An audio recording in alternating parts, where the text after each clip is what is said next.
regarding Public Works Transportation Committee. We have really no legislation to go over. I invited Commissioner Short to come here. He wants to talk of a few items, and then we can go around the room and ask him any other questions we have. So, Commissioner, I'm going to give you the floor, and you go over your bullet points, and then if there's anything else, we'll go around and we'll come back to you, okay? All right, thank you, Councilman. Thank you so much. Thank you, everybody, for coming today. I just want to touch on a few things just to bring you up to speed, since you are the committee, Public Works Committee. We're well into our fall green waste program. Basically, that means for most people, you put anything out and we pick it up. And that's what we do. We are behind right now because it is so heavy, so you're going to probably already hear from constituents that where the hell is DPW? We are out there, all 3 shifts. Leaf vacs, loaders, dump trucks, it's the whole kit and caboodle, we're out there. But it is very, very heavy. With the snow, that scared a lot of people today, so that doubled the phone calls coming into the mayor's office and to my office. But we are proceeding, and we'll just keep going. Next week's... 4 days in arrears? 3 days in arrears? We're probably about 2. 2 days in arrears? 2 days. So no, we'll pick up on one area, it'll be Monday, then we'll get the stuff picked up, so maybe Wednesday. Yeah, we're hoping to get into West Utica by Thursday, Friday. That means North Utica will be sometime like Tuesday, Wednesday of next week. People do not understand, even after all the PR that we do, that we do not keep a schedule of bulk green waste. There's no way you can, okay? We still do barrels that's on a schedule, but bulk green waste is not on a schedule. I think our biggest problem is just communicating, but I don't know how else to get to people. I mean, it's just, especially the elderly, they just know what it is, and that's what it is. They don't want to hear anything different. How's the equipment over? Equipment is not bad. Leaf vacs, they're high maintenance, but when they're working, they're great. They pick up a lot of leaves. We have a lot of new people that are training on them because a lot of our senior people are threatening that they're going to be leaving, retiring, so forth and so on. We have extra impellers for those trucks in case anything goes down. We also, we coordinated our trucks with New Hartford so that if he has a problem, we can give him parts, or if we have a problem, he can give us parts. That's great, that's So, great. so we, we are doing a regional, work together. We have a great working relationship with New York State DOT, especially if we run out of salt. They can supply us for a certain amount of time. So with green waste, that's pretty much where I just wanted to bring you up to speed on that. If we happen not to get all the leaves this year because of a major snowstorm, which I don't see that in the forecast, Yeah, it looks good the rest of the week. we do pick up green waste starting all over again in the spring. So it does get picked up. Okay. Okay. Let me go right to snow plowing, since today we had to go out and do a little salting on some of the hills. Again, we have 13 major snowplow routes in the city. The mileage of that varies depending on what the route is. Basically, it takes a guy at least 6 to 7 hours to do a route, and then we have to start all over again usually, depending on the storm. And that's very important to remember. Especially people in, say, Sunnyside Hole. When the truck goes up Genesee Street to clear Genesee Street, they break off and they go into Sunnyside Hole and they start cleaning that, and then they work their way down towards the parkway. Okay. So if it's still snowing out, some people will call and say, well, you never did Sunnyside Hole. Well, we did, but that was probably 2-3 hours ago. It's snowing again, it's getting higher again. A quick question. You say 13 routes. Is there 13 plows assigned to each route? Yes, sir. Just one plow with a wingman? Yes, Okay, and it takes each of them 6 to 7 hours yes. to complete With their, perfect conditions. complete their route. Okay, thanks. So. They're all working, right? The plows right now? Everything's all working. We are still working on several of the plows, but it's just, changing the brakes on them, stuff like that. It's nothing major. I have one plow that will be a spare plow, which we're trying to get a new engine for it, so that if we had to have a spare, that's it. So I know I'm going a little fast here, but basically that brings me up to the equipment itself. Some of you have been around a long time, and we've been down to the garage, we've looked at the equipment. You know that we have older equipment. Now, this council, previous councils have been very generous. We've been trying to buy 1 or 2 plows every year or every other year. Last year, or earlier this spring, we had a proposal in front of you for 4 trucks. And because of the pandemic, we decided to bring that down to 1. That's fine. But last year, that really monkeyed with the replacement cycle of what we were gonna do. Plus, we had a truck that caught fire last year, and we lost the truck. So the new truck is ordered, but that truck we will not see until probably May of next year. After winter. Yes, Not good. not good. No. So why did it take so long when we did this in January? Is that a normal procedure? It's very normal. Yeah. I mean, between the controller's office, trying to decide how we're gonna, whether bond or band or lease purchase, that takes time. Then going to the bonding councils, that takes time. Then when it comes to here, I know we usually goes 1 to 2 weeks before we make an agreement on a truck. And then once the truck is agreed upon, these dealers, there's so many trucks being bought that they're 6, 7, 8 months out before your truck even gets produced. Okay. So it's a year in arrear? Yeah. So we need to order a truck now for next year? Yes, If that's what you want? that's what I'm saying. Well, council, I believe that Dave Short needs another truck, so maybe we should get on it immediately. Our oldest truck right now is a 1987 FWD. Okay? FWD, that's gotta be in the FWD. 70s? 70s or 60s? 87, 87, wow, yes. wow. Okay, we have one more Oshkosh that's still operating. Mhm. FWD no longer exists. You They went out can't of kill business. those trucks, though, they're strong. They Very put themselves strong out of trucks. business. That's how nice the truck was. Yeah.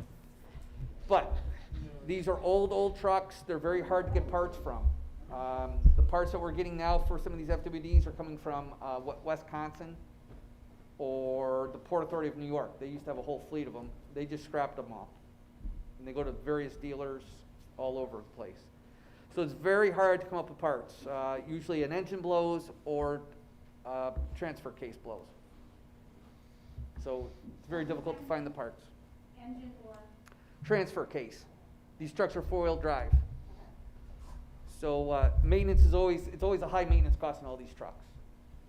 Okay. We do have some newer trucks. The Max that we purchased back in 2014, they're a multi-purpose truck, meaning that spring, summer, and fall, the salter comes off, a box goes on it so we can use it as a dump truck. And then in the wintertime, the box comes off and the salter unit comes on and we use it as a salt truck. So, in theory, it's great. That way you don't have a brand new snowplow just sitting on the side of the building for 7 months rotting. But just like with the police department, when you're running these trucks 24/7, you're hurting the truck. Yeah, wear and tear. So it's give and take all the time. All right. The only thing I wanted to also talk about is that we're looking at doing last year, everyone was here to see the tree inventory that was done by Davy Tree. Very impressive. We are going to embark on a similar process with our street signs. We don't have an active count or what's out there for street signs. And when I mean street signs, we're looking at the actual street signs, Genesee Street and Noise, those signs. We're also looking at traffic signs, speed limit signs, stop signs. We have no idea what we have out there. Who cares? Because there's federal money that's out there for signs if you qualify. We do not qualify, we never have. You have to be brought up to the standards of the Federal Highway Administration. You literally, to start. Like all our stop signs, we are legally bound to have the right reflectability of the signs. I can understand the. None of them are. Height as well. The height has to be a certain height. I mean, a smart lawyer would have us tied up in court for years. It's good, say right on the. It's just what it is. I mean, and we've had some, okay, question about how we do things. So we're gonna embark on a tree inventory. Part of that inventory will be done with MVCC students, because they're gonna GPS every location. And we're gonna have an overlay on our, I'm sorry, are you saying also like the everything, Oh my God, everything. that's gonna be hundreds of thousands, right, of signs? Well, we'll put it this way, back in the 80s, our past sign shop guy, Mike Finelli, he had some high school interns, and they did a preliminary inventory, and they came up with it was around 12,000 signs. Now, I don't know how true it was or how accurate it was, but I know about 5 years ago, the law department had some interns to go through some old tickets. There was something in the backlog that they're trying to do. And they found out that there was quite a few signs that were never legislated. Well, I wanted to speak to that. So, anytime I've worked with, the police department about when we've needed new signs, the first thing they do is they do their legislative research. And I asked him once, like, why is this? And he said there was a time, a long time ago, when the council would just go ahead and put signs up without actually creating the So will part of what you're talking about also get us caught up with the legislation? That's a second part of all It'll be a that, whole which other is a thing. very important part. Right, That's gonna be another year. of having, because somebody would have to sit down at the database and check off Every every single single one. one. Sacco's got that under control. He can count them with his Well, eyes you closed. gotta remember, let's put some things in perspective. That's how he does the height. The sign shop, when Mike Finelli started, Yeah. there was 20 guys in that group Right, who just did signs. yeah. They had separate crews. Now you're down to one man. One, you got the king though. And now we got one guy that does all the signs. And he does the best he can with what he has. Yeah, he does a great job. He does great. Do you track the signs as you're making them? Is there a way to do that? That way, 5 years from now, we're not in the same predicament having to do this inventory? We do, and we're starting to, we're trying to do that now. That's setting up a database, now that I have office help again back at DPW, we're able to keep up with that. So when you say this would be like the tree inventory, do you mean in the sense of we're gonna be hiring some outside consultant to come in here and do this for us? No, it's gonna be done in-house with college students. Okay, That's the Okay. plan right now. as interns or as paid Uh, labor? we're hoping interns. Okay. We're working out some things to make it work that way. Well, could I suggest that it doesn't just have to be college volunteer interns? You could also just have citizen volunteers? We could, what we're trying to do with the college though, is the college has all the GPS equipment. Oh, yeah. And they're utilizing their students for Yeah, yeah. class credit to go out and do all that. Right now, they're in South Utica inventorying all the manhole covers. It's just part of their class, they get credit for it, they're using the instruments, Right, right. and then they give it to Andy upstairs, and then he overlays it on the city map. Right. And so we're building layers to the GPS system. Mhm. You know, we have trees now, we're Which is hoping to do good. signs, there's a traffic light layer, there's. Because the GPS thing is the important part, though. It's not Yes. just going out and saying, on Emerson Ave, you have this number of stop signs, and, yeah, okay. Exactly. We should always know where our stop signs are. So, I'm interested in this, because I had a constituent ask me for, so I'll be sending you an email for that, but asked me for a no dumping, trash sign, and so is there like a set, list of the signs that the city issues? Because, you know, like, every city may have some variations of what they issue, you know. Do we have like a set list that we normally do these type of signs in the city? we don't have a set list, but I could tell you the majority of the signs that are out there are no parking signs.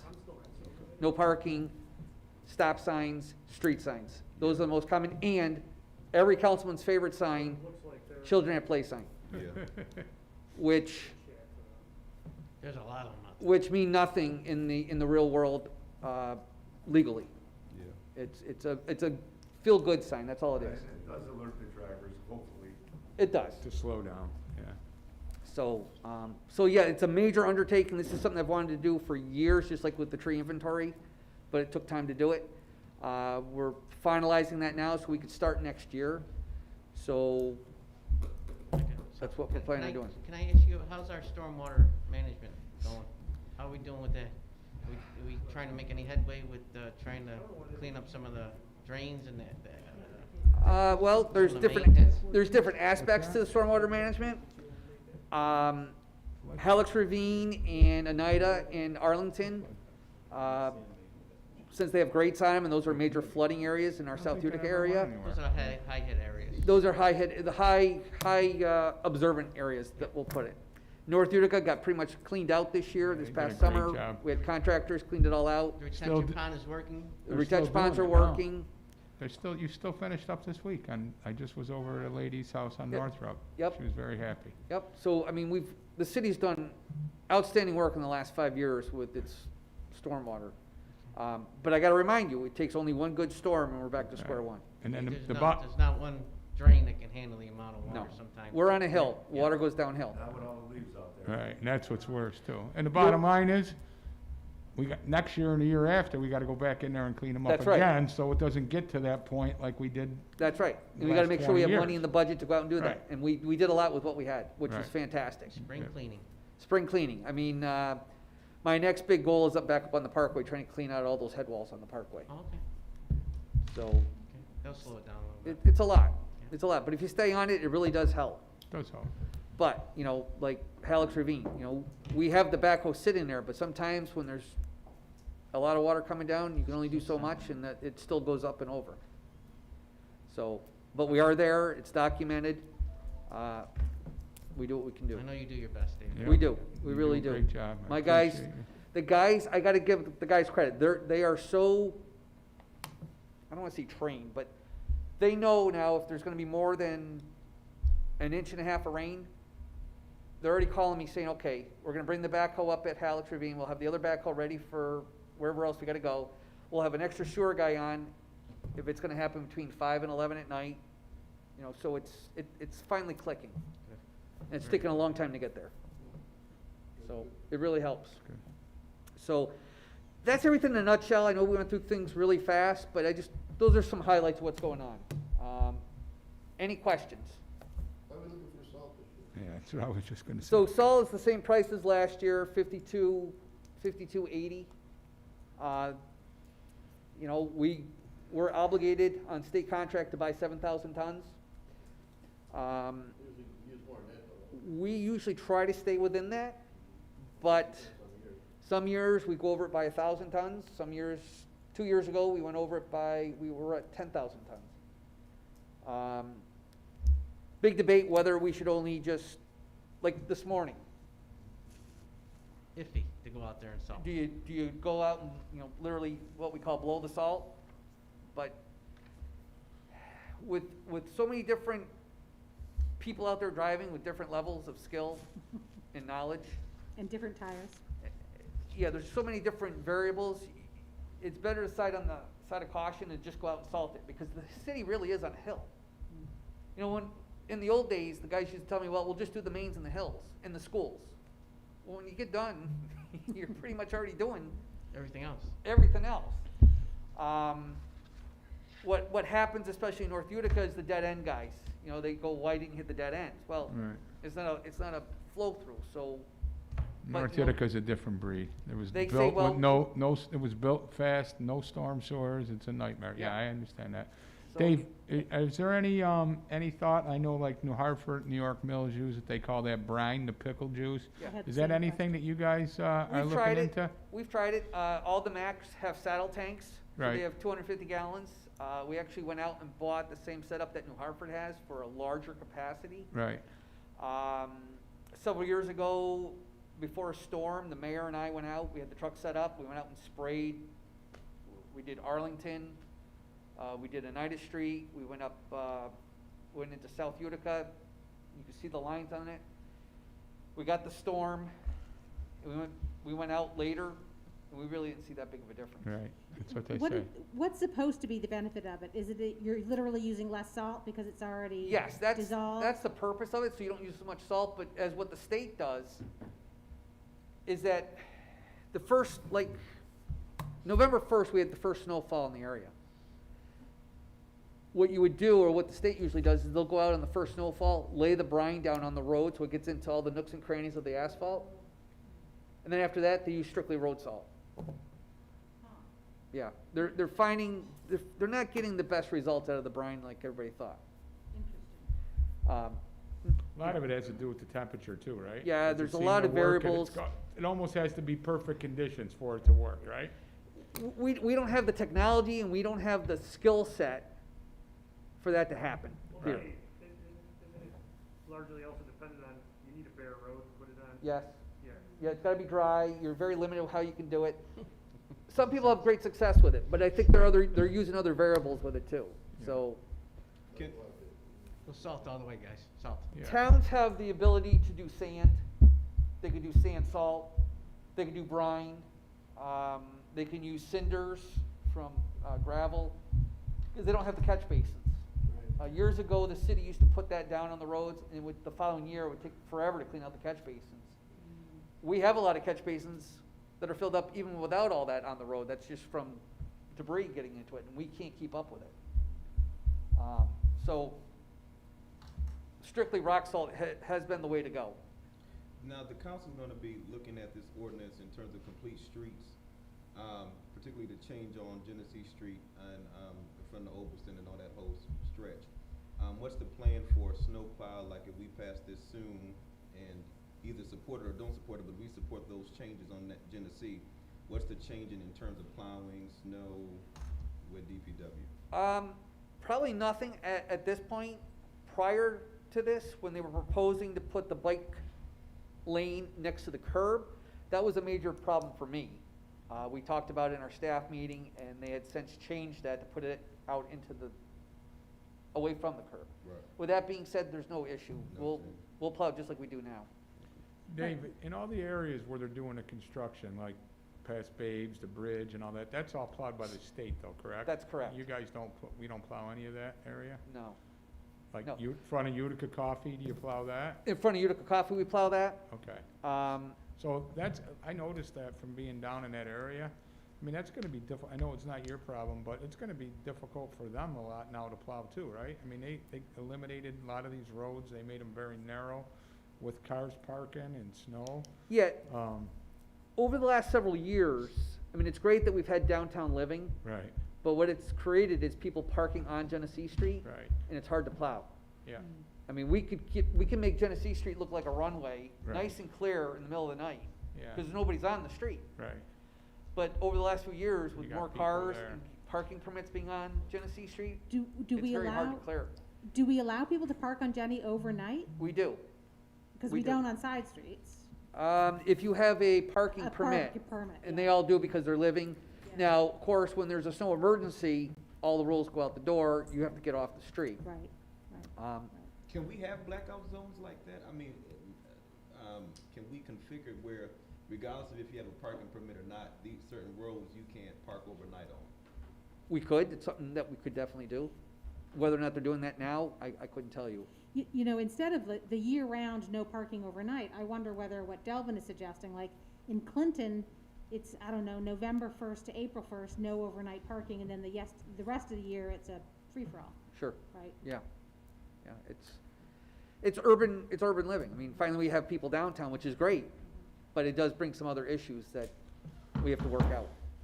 And new road repair is gonna be a little issue, plowing around that thing. yeah, Yeah. And those beautiful trees on the, roundabout, bridge.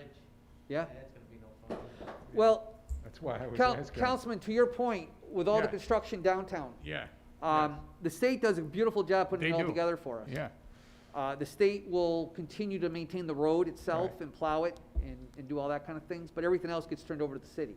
right, All the landscaping, all the plantings, all the lights. So we incur all that now. So remember the planting bed in front of the Odd before this project started? yeah, There was 2 beds. I was only able to do that twice a year because it was so intensive to get people in there, and I had to do it on Sunday morning when there was no traffic. right, I have now 14 of them going all the way down. right, with that the we're gonna bark have to chips in maintain. them and all that, so. Yeah. So you're saying they do it, but we keep it up? They put it in for us, We maintain. and we have to maintain it. How about the trees that died this year are they responsible for putting new ones in? Because a lot of times they'll put in like, let's say they put in 50 trees. You know, you're always gonna get 5 or 6 of them that Yep. don't survive the winter. The- What's the, The industry standard is the contractor has a 1-year guarantee on the trees, and they'll install them. And sometimes, depending on how the state writes the contracts, they could just keep going. Well, did we look into what the kind of contract is? usually, 'Cause I know usually it's with a the, pain in the neck, and it looks terrible. You get, 2/3 of them look fine, and then you get like yeah, 2 or 3 in a row from the road salt, just knocks the heck just out kills or them. whatever. There's always dieback. Just like the state loves to plant pine trees at intersections on a highway. Well, the salt just kills the pines. Like we used to have the Utica bushes over here, Exactly. they're all dead. Yep. They didn't.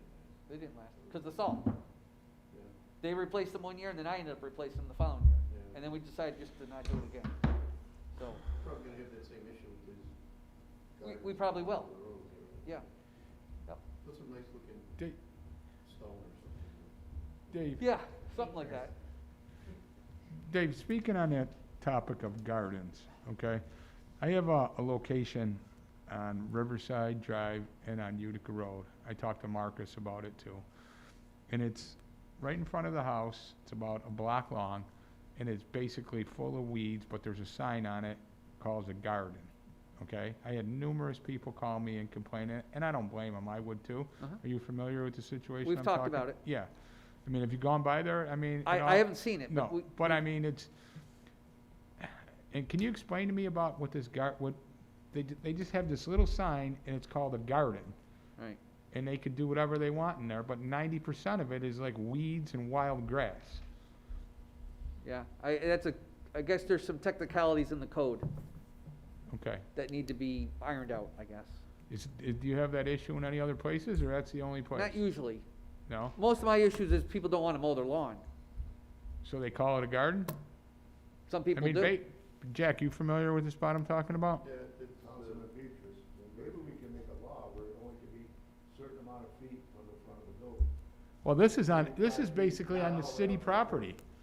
So we might be able to do that. I don't know. Yeah. We have to talk with the judge. I mean, it's basically on the city property, It's on yeah. the city right away. So we should be able to mow it over. I mean, it's very bad. It's something we have to talk to the judge. Okay. Is that a particular classification if someone says it's a garden? Is that Yeah, like they Yeah. put a something sign to- up. There's like a little metal Yeah. sign that says it's a garden. So So that it makes create- it like a park, I mean, not a park, but. There's some in West Utica too, they get their gardens planted. Yes. in the sidewalk and the road. It creates a codes issue. There's a specific language in the code for what you can do and what you can't do when something's classified as a garden. And they decide if it's a garden, I guess they have, not us? not us. Yeah, but you should see it. I mean, there's like a couple, it's just like wild and growing over. Some of us don't have green thumbs. Legitimately, though, some people do grow wildflowers, so if Yeah. we did do something officially about that, you'd have to, I I- think, don't you grow wildflowers? Right, so some people legitimately grow wildflowers, for Right. bees and whatnot. This is kind of like an eyesore, though. I mean, Exactly. Councilman So Monaco would agree with me too, and there's, I took Yeah. numerous calls on it, and there's really nothing you can do about it, but I was kind of like in shock, when I went by there the first time and seen it, I'm like, what is this? I mean, it's 4 or 5 feet tall. I mean, now it's down because a lot of it's dead, but Is it near a driveway? Cause that it's four, between, yeah, it's cause right that 4 or between. 5 feet, I would say that's a problem with people Right, backing out of their right. driveway. Well, I might be exaggerating when I say 5 feet, but it's every bit of 3.5. I know that, it's pretty high. Especially like in August or September when everything's growing high, It's hard to see. I just have a final thing in terms of that nuisance. Martin Luther King is a huge issue, Martin Luther King Park. And, I'm kinda over it, I'm kinda over the nice side of things, understanding the social economic issues, understanding people with needs and disabilities or addictions and stuff like that, but I'm over it. And I'm over seeing MLK, a park where a lot of people put blood, sweat, and tears, even, the councilman that precedes me, Bill Phillips, a lot of, blood, sweat, and tears into that place, just being desecrated. If there's something that can we fence off the whole darn park and just put a lock on it what can we do to make, I'm serious, and I could care less who gets mad, of the community, but I'm almost to the point where we need to do like Kimball Park and just fence it off, in order to maintain it, or we just let these people from the Hope House and the rescue, just come in there and, sometimes they defecate behind so we have to do something, and I think we need to take a strong approach, and I wanted to see if we could put a fence around the whole park, if possible, or something to maintain these passive parks. I think it's an issue not just for Cornhill, but what do we do with passive parks that people just think that they can do whatever they want to do in them? It is an issue. Martin Luther King, up until about 2 years ago, very little happened there. Yeah. you know, I actually helped build and design that park, with Mr. Phillips and, several other gentlemen. Right now, we're gonna be removing the gazebo, so we don't have everybody living there and hanging out there and storing their, whatever they're storing under the gazebo. We're gonna restore the gazebo, and then we'll see whether or not we can put it back there or not in the spring. In the meantime, though, I don't know. I know the police department has increased their patrols there, but when you have a facility across the street that caters to these individuals and they're just there waiting, it's hard to say. What do you do? What about motion lights, David? You know, like the place right up, have those, cameras taking pictures of them, and, you know, if they're doing Open it something up at, illegal in our park, in the, Right. like you know, the- the police department will then have something to stand on, and so would the DA's office. That's much cheaper than a fire. And our new lights I mean- can accommodate cameras. I don't know if those Knock lights it are off. on the schedule to be replaced with the LEDs. That's something I'd have to talk to the engineers You know, about. after 9 o'clock, or it usually probably happens after dark, I'm assuming. But we do have the Acorn lights there. There's quite a bit of lights that are there to light up that park. All night long? Yes, Oh, they are on all night. they should be. I mean, that's the intent. It's the gazebo. Hey, Dave, Evening? two That things. gazebo. First, I want to thank you very much for responding to my request in the island in North Utica of picking up after the Yes. panhandlers. I Yeah. appreciate that. And I did see the one sign, and Mark's going to put the other one up. That's a terrible problem, too. I mean, I don't have a problem with them staying out there. I know they got the right to do what they do, but when they start building a fort right in welcome to North Utica sign and they're in between and, you know, leaving a mess there, it's a problem. And then, my last thing is, where are we with the, all-purpose field in North Utica? When do you plan, obviously, that's probably something will be done spring, summer next year? Yeah, the hope was that we were gonna be done with that, July, August of this year. Right. Obviously, And that obviously doesn't we look got- like that's gonna right, happen. Right. We have the crown on the field. The side closest to Euclid is so wet that the dozer Right. keeps sinking. Yeah. If we get a few more, another week or so where we have some nice weather where it'll dry it out, we'll put the crown on it, we'll leave it for now, and in the spring, we'll put the seat on it, and we'll be good to go. Okay, and last question, is there any, I know it's always a problem in the spring, and this year was more of a problem with COVID, but you guys take, and I know you have to have a spot to dump snow and all that. Yep. Is there any other possible spots that we could use beside the Seymour Field there? Because, I mean, obviously you know Yeah. what I'm talking about. I do. It's a mess, and it's a mess until, you know, sometimes if we have a wet spring, it's a mess until May or June when you guys can get in there and Right. the paper's blowing the fence, and it's a mess. And It is. and I get it, you gotta dump this, but is there any place like maybe off Leland Ave, is there any other areas that we could use instead of that? Well, Why don't you use the fire training grounds off to the left side? the Yeah. fire department hates us going in there to dump anything, because now they're storing all their cars in there, all their used cars that they're ripping up Right. on the left. That whole space is starting to be filled in now with different things. Okay. We can't dump at the dump anymore. We Okay. got cited by DEC for doing that, Okay. so we're no longer able to get in there. So our spaces are getting, Let me ask you, Trump. how about over in the area, the parking lot area of like North Utica Park there? That's a huge parking lot? well, we it's- did dump there for 1 year, Okay. but that's a long haul for us. Okay, Most of what's being dumped there is from downtown, when we do downtown. We're looking for short distances so we Right. can get in, get out. We already go down here by, Water Street and fill that in. Let me ask you, you're just dumping snow? It's yeah, snow but it's snow, salt, But it it's all ends the up with debris. dirt. from all the garbage. You Yeah. you remember where Leland and Words at Utica Alloys, Yes, they had the gate there? yes. I mean, there is tons of room back there.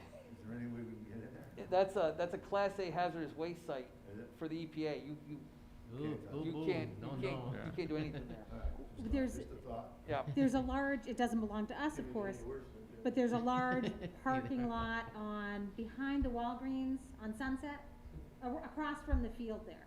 There's a very large, now it's not ours, we'd have to get permission to It's- use it. It's private, yeah. Great, big asphalt, Yep. waste of space. You're right, we'd have to ask the property owner, but usually they will not, they would say no. So that spot in North Utica, it's just that it takes the trucks longer to get there? It's a shorter distance for north, from downtown. Right.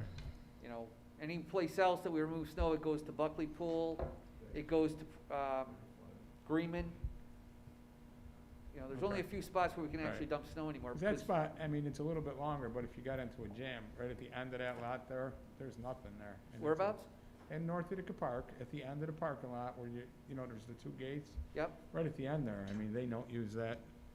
That'd be perfect, cause it's not on the field. Seymour Park? No, North Utica Park, Yeah, off of Keys Road. I have, several people up there that get very upset if I do. I get people upset with me Oh. because the gate's locked. Yeah, they're gonna be upset no matter what you No do, matter what you do. wherever you go. They're And gonna no be matter where I upset put in the snow, Seymour. Yeah, I get everybody it. gets upset. Right. Because there's that garbage when it starts to Yeah, melt. exactly. And I can't get there fast enough for 'em. Right. I mean, we do get there, we clean it up, and it's not a It's problem. not only just the garbage, it's mud, it's dirt, and Sure. it melts, and, yeah, Yeah. I know it. Yeah. Okay, thank you. So, Can- Kids love the On park. that tree on Howard, were you able to remove that? not yet, it's going out to contract, Okay, so we'll take care of that for you. okay. The other one is, how much would you project it would cost the city to replace those signs with the reflective, whatever, to bring everything up to speed? What do you think that the cost would be to the city? Right now, the stop signs are going for like $40 a piece. I don't really know how many stop signs I have out there, to tell you the truth. So I can't really give you a good number. But I think we're talking, 1,000? 1,000? Yeah. I was thinking- probably more than 1,000. Okay, so at least But 40,000. there's grants out there I was that gonna could ask cover that, grants. potentially the. Yeah, all municipalities they're supposed to be up to par with all their signs, especially traffic signs. If the money's in there. We've always had issues know it, right? trying to get up to that, after talking to Mike Finelli about it, all those years. Let me see where we go with the inventory, and I can better address a lot of that question. I was just curious as to what, so $40 a sign. Yeah. Okay. Okay? Can I ask a question? This is something I've talked to you about quite a while in the past, but I get a lot of constituents over in like the Memorial Parkway, Genesee kind of area who want more trash cans, right? There's a lot of like fast foods around there. A lot of people walk their dogs, and there's just not enough public trash cans. And also, same question, but up at the top of Master Garden Road. Right. So Right. any chance we can get some more Um, cans? I just handed the mayor a list of all the trash cans. We have 125, I think, trash cans out in the city now. Okay.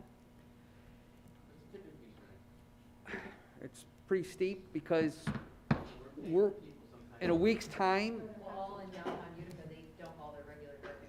yeah, these trash cans are supposed to be for like, the cigarette wrappers you put in there, or your, the candy wrappers. It's all it's supposed to be for. I'm picking up almost a ton of trash a week. A ton. Literal stuff. Yeah, especially, right. I have there's people legally dumping everywhere. And the process to call solid waste or the codes department to come and open up a bag and try to find an address to go back to somebody, it's just so time consuming, it doesn't go Can you anywhere. put the lids on with the small hole where you can put the, We've had the lids, but then you gotta have someone with the key. yeah, well, they just get a common key, right? It's a key. Then it's time consuming. It's time consuming, because then you gotta unlock each one. Better off than them to spend, a ton a week on tipping fees. Yeah, right? it is. Also paying more. But also, they put the trash next to the trash can too. All our issues is about enforcement. We have very little enforcement to all our rules. It goes mostly in the parks. There's no one out there enforcing any of the rules because we don't have the ability to enforce at this point. There's just not enough people to do it. Maybe we can make a finder's fee. Those of us who catch a person dumping in a city thing can get right. Some kind of reward. We did put a trash can up for the Eagle this summer. Just imagine that. I guess the Youth Bureau actually requested that too. We did put the can there. Let me find the picture of what we found when we put the can up there. Hey, Rocco. The trash was stacked right up over the can, and the can was chock full. And Isn't it's that- all legal trash, household trash. Right. Um, People do that just what, to save themselves the cost of a Yeah, blue nobody bag? wants to pay the blue bag. Ugh. We have the best Best, by far, waste management program in the state. by far. You go anywhere and they can't believe what we can get rid of for practically nothing. $1.85 for a bag, what do you pay, $50? You go anywhere else, Troy, Schenectady, Albany, Syracuse, Rochester, you pay for everything to get rid of it. You got tires, you gotta pay. You Right. got appliances, you gotta pay. No, I actually remember when I moved to Utica, and I got that thing that, and I was The like, flyer. wow, I could throw away a lot every week. It's amazing how much you can throw away every week. Yeah, I don't Plus you do can it, have but, furniture, big Yeah. piece of yeah, furniture. once a Big week, stuff. put it out, it's just amazing. New Hartford lets you do that like twice a year on some very specific date. Can you That's put out correct. a chair? Yeah. So we're spoiled here when Yeah. it comes to that. So, But it's too bad that in that context, people then throw away their household trash in city cans. yeah. And it's becoming even furniture now. They're throwing away the furniture at For the trash God's can. sake. So, you know, Okay, are we all set with everything? Everybody got any questions? Okay. Well, Dave, thank you for listening. I Dave, just thank want you you to very know- much for coming and taking care of all our questions. I really appreciate you. You do a great job continuously, and I appreciate it. Thank you. Thank you very much. Thank you. If I don't Okay, see you, David, happy Thanksgiving if I don't see you. everybody too. Thanks. All right, camera crew, if you could, put up the next,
We are going to start November 18th Common Council pre-caucus caucus meeting. We'll get started with actually, President Galimi wanted to give us a little update on something first. All right, hello. It's not really an update, but almost 6 months ago, we went into the pandemic rules and the governor's executive orders, et cetera. We did pass our own guidelines and how we would operate in the building, with masks, social distancing, et cetera.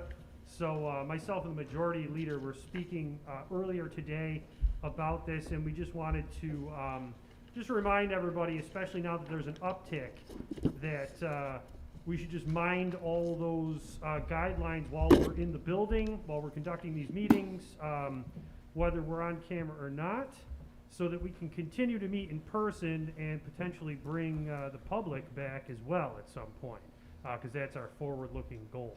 So that's all I've got. All right, thank you. Thank you, Mr. President. All right, now we'll get started with resolution number 1. It is a resolution calling for a public hearing for the adoption of the new zoning plan and map for the city of Utica. Everyone okay with this one? Yes, our clerk told everybody's updated the reason why. Did our clerk I inform? did an email and I put it out today. Everybody's under the understanding what happened with the newspaper and everything? Yes, yes, yep. But I'd just like to ask, I know the map hasn't changed yet, I'm viewing it on the city website, and I've been getting calls on it. Yeah, the two documents that are up on the city's website have not been updated to reflect all the changes that the council's asked for yet. The consultant that is working on it is also the same consultant that's working on the DRI plan for submission to the state. So they're trying to get that done for the state, and then we're the next. The zoning will take place after that. I'm pushing them to get it up as soon as they can. Thank you. And we definitely have the one-time buy, correct? What we talked about in that zoning, where the zone state, the person buys the property, So they. comes the consultant, and that's, it's essentially gonna mean you're gonna have two separate zoning ordinances in at the same time. So what I talked with Councilman Viola about was changing the 12 months that we currently have in for legal nonconformities for commercial uses, to extend that to 24 months. It gives the person who owns the property 2 years to sell with the same zoning. So I was worried about selling a commercial property. It's hard to sell a commercial property within 1 year, Right. Councilman. So Thank you. by Brian's recommendation to change that to 2 years, the individual who owns the property has 2 years to sell the property. I think that's plenty of time to sell many pieces of property within the city. But it's only still a one-time sale, though. It stays where it is. Right. If he keeps the property for 10 years Right. and then sells it, it's still that way. It's still that way. He So keeps it's it. the one-time, The one-time sale. After Okay. that, they understand that they need to apply for a variance after that. okay. Am I correct? That wasn't my understanding. What do you mean? That's what we talked about the whole Well, time. That was- they have a 24-month period keeping the same zoning.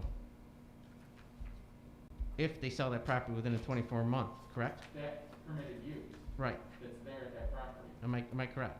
So The 24. they got 24 months to sell that property. If they sell it within the 24 months, the zoning reverts to the next owner. Correct. That's different than what. But in 10 years, if somebody goes to sell it, it's not going to have that one-time sell, is what you're saying. Yeah, that was a big thing. Correct. That's what we 2 years, talked not about. 10 years. 2 years, not 10. No, we talked about originally One-time when sale. we talked, it was gonna be a one-time.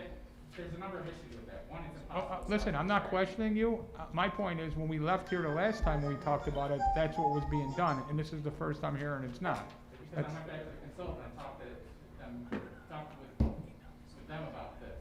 Okay, so I'm not really sure I'm ready to vote on this tonight then, because that's This is different just than what call- we talked Just about. voting on a public hearing. Just call Oh, okay, this is for the public hearing, okay, So all right. Brian, can you make Okay. sure that is really clear in that legislation to make sure that that person who owns that property transfers it to the next owner for the sale within a 24 month, 2 years? Yeah. Okay. Thank you. Except, can I, as long as we're on this, except for the PDE. Send them all. The no PDEs will be preserved in that way. That was the other thing we talked about. Yeah, I think I can write it so that it only applies to commercial Yeah, districts. but didn't we Okay. talk? So, I mean, and the PDE I'm worried about, of course, is St. Elizabeth's. You know? I know, we'll talk about it after, but, Okay. I mean, nobody told me anything different about it. Now I'm Right. hearing it. We good with the public hearing? Public hearing's fine. Okay. Next is resolution number 2. It's a resolution nominating a candidate to the Upper Mohawk Valley Regional Water Board. It would be Dennis B. Bova. I'm good with that. I'm good with that, yep. Can I just ask, is that a paid position? No. No, okay. I don't think if you water, can I ask? That might be it. The next one is ordinance number 3. Councilmember Moody, do you want to discuss the ordinance establishing minority and women business certification program? Yes, the state has this certification process, MWBs. What a lot of municipalities have done is they made it a municipal certification process by which to support minority and women businesses who don't necessarily reach the same qualifications of the state, but in modification can have their own certification. Now, if they are certified through the municipality and the city, then most cities have developed overall goals by which contracts and purchasing can have a goal of, different percentages in the city. What a lot of cities have saw is that this has incentivized businesses amongst minority and women businesses. It has supported economic development amongst minority and women businesses and has been overall good for the city. It also developed a directory for MWBs. So I was working, we'll be working with the administration to clean this up, make it tight, look at a certification process that is not a heavy burden on the Department of Urban and Economic Development. And so I'm going to place this in committee, in the Urban and Economic Development Committee. But overall, the goal is to give the city a goal of supporting minority and women-owned businesses in the area. What about better? Well, they're not on there because there is not a state MWV business enterprise. This is a state certification process. And by law, we cannot, I think Kate Hartnett talked about, we cannot have a special deference toward local businesses in the awarding process of contracts. But the state law already has this minority and women, right, already in state law and contracts. And what I'm hoping is that, there are a lot of Latin construction workers, and I'm hoping that this would incentivize them to become legitimate businesses and not just good hands to do good work, but to become businesses, do what they have to do. That way they can, over time, become viable participants of the contract and awarding process in the city. No, but you mind if I put my name on this week? Absolutely, yeah. When they contract though, they gotta have a bond of $1 million, they got a contract with the city. Right. And all of that is in it. That's what we're trying to. I do a kind of supply, and we do a lot of people that apply, they bid, but when they do their canvassing, they realize they're not qualified to even do the job in the first place. Yeah. And so, and they may be the lowest bidder, Mhm. and by law, we have to go by the lowest bidder. Right. However, they might not be qualified to do the work, they want certifications and everything else, so I haven't read this thing all the way through, Mhm. but this is not gonna force the hand of the city saying, we're gonna have to give a percentage even if they're not qualified. No, this is saying that the city is going to have a goal of trying to get a certain percentage of minority businesses and women businesses Right. where possible. Right, and they gotta meet certain, Right, right, specifications. right. And it's gonna get the black people off the street, get them working, it's gonna Right. get the Latinos off the street, get them working, it's gonna give the women out there chances to do business. I think this is a great idea. We get these kids all over the city are not working, you get the black businesses, Latino businesses working, I said, they're gonna employ their own, and if this really works, I think it's a plus for the city, and I think you'll see law enforcement agreeing with it. You're gonna see the buildings within the inner city improve because they're gonna hire their own to do the job. So So I think this is a win-win for everybody. So I'm looking forward to working with you. Can you, I'm sorry, can you explain that, what do you, 30% of what? You keep saying, people say 30% of. That's for, It's the state yeah. qualifications for minority businesses qualifying, that the state mandates 30% to build a minority. You mean 30% of, say, the city contracts would have to go to the businesses that are, okay. Thank you. If they qualify. If they qualify. The only problem is, and we gotta look into this, if you don't get anybody, so I know that the people that look for work, that is bonded type of work, sometimes they can't even get their stuff fixed because there's not a minority in the mix. Right.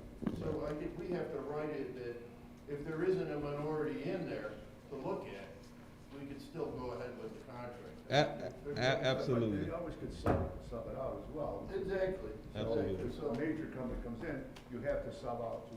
Right, whoever you get. right, in the event they got one. And it's low bid, and like Mark said, it's low bid, so a lot of times the city has to go. But if they're qualified, or they meet the qualifications, by all means, it's great. I mean, You can only let's take care of our own. You know, Yes. instead of getting somebody out of Syracuse or Albany, whatever, take care of our own. Which has So- been happening.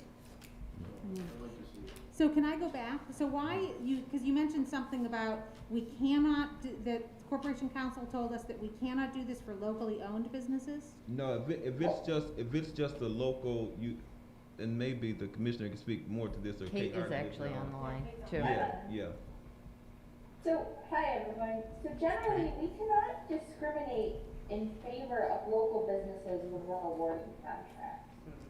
Under the general municipal law, we have to award a contract to the lowest responsible bidder. So my understanding of Councilman Moody's proposed ordinance is that it's meant to, first of all, create a directory, a list of minority and women-owned businesses within the area, and also provide a certification program that's just a little bit more lenient than the state's is, to encourage more local women and minority-owned businesses the opportunity to be counted for the purposes of our own contract. Exactly. So that, yes, and so that should, even though we're not discriminating in favor of local businesses, we're still kind of giving an encouraging sort of system so that local businesses owned by women and minorities can be counted as minority and women-owned businesses for the purposes of us awarding contracts. Right. Okay. And also, the ordinance creates a way for us to track and set goals and see how our winning bidders are utilizing the services of minority and women-owned businesses. So, I think, go ahead. so do they, I'm sorry, so do they still have to be the lowest bidder in terms of what Mark was saying, that by law we have to accept the lowest bid? The lowest responsible bid, yes. Okay. But imagine if we. And let me say this, most of the time you have to use unionized workers, am I correct in saying that? Well, they have to provide the prevailing, they have to pay the prevailing wage. Prevailing wage, yes, okay. Which is, so it's usually unionized work. But imagine if you have this, right? Imagine you have this, there's a company out there that sees this, says, I'm gonna get legitimate. And then Councilman Miola comes with this quadrennial paving plan project, right. So then you have a smaller company who might not be viable to bid now, but MWB certification process in connection with a quadrennial pavement plan, they may have a viability to actually be awarded a contract. Right, no, I mean, I think this is terrific. I think it's terrific and I'm on board. I'm just wondering whether we could also do something similar for local owned businesses. We all remember Howard Potter came in and spoke to us about that. And it sounds like you're saying no. No, the way the general This is municipal state law law, is written right? and the way our charter is written is, we have to, not our charter, but it's in our code, in our purchasing policy. We have to go with the lowest responsible bidder, and the taxpayers of the city of Utica are entitled to that. They're entitled to have their tax dollars spent as efficiently as possible, and that's the source of that law. And it's not just that, but it's also, I mean, not to get too, legal about it, but, we just don't have the constitutional authority to discriminate economically like that in favor of local businesses. So you're saying, I'm sorry to interrupt, Catherine. You're saying it's both a matter of our own laws, the city of Utica's own code, but it's also got constitutional implications.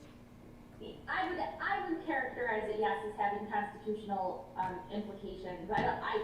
It's been a while since I've even, delved into any sort of constitutional like that, but I have a sense that it wouldn't fly under the Constitution, but it's also would be in violation of state law, so. Okay, so it's not just our own code, it's also state law. It's not something Yeah. we could decide to change the law on ourselves. Right, we can't decide to discriminate in favor of local businesses. We always have to go with the lowest responsible bidder. When it comes to bidding public contracts and contracts for goods. We have more wiggle room when it comes to professional services, but not to the point where we could discriminate in favor of local professionals. Or explicitly discriminate in front of local professionals. So, but that doesn't mean that a law like this won't incentivize more local participation in bidding on our public contracts, because I think it will, and I think it would have a net benefit to the community and the city. All right, thank you very much. I got a question. So, Mhm. on this point, devil's advocate on this one. Right. Hi, this is Heather Muller. Can I just add something, Councilman Moody? Sure. Yeah. Yeah, so I just want to, because in listening, the goal was, I think, from the councilman, which we gleaned, was basically, we have a list, and we are going out to purchase something, and we have to often get verbal quotes and written quotes. And so it's upon us to figure out who we're going to call.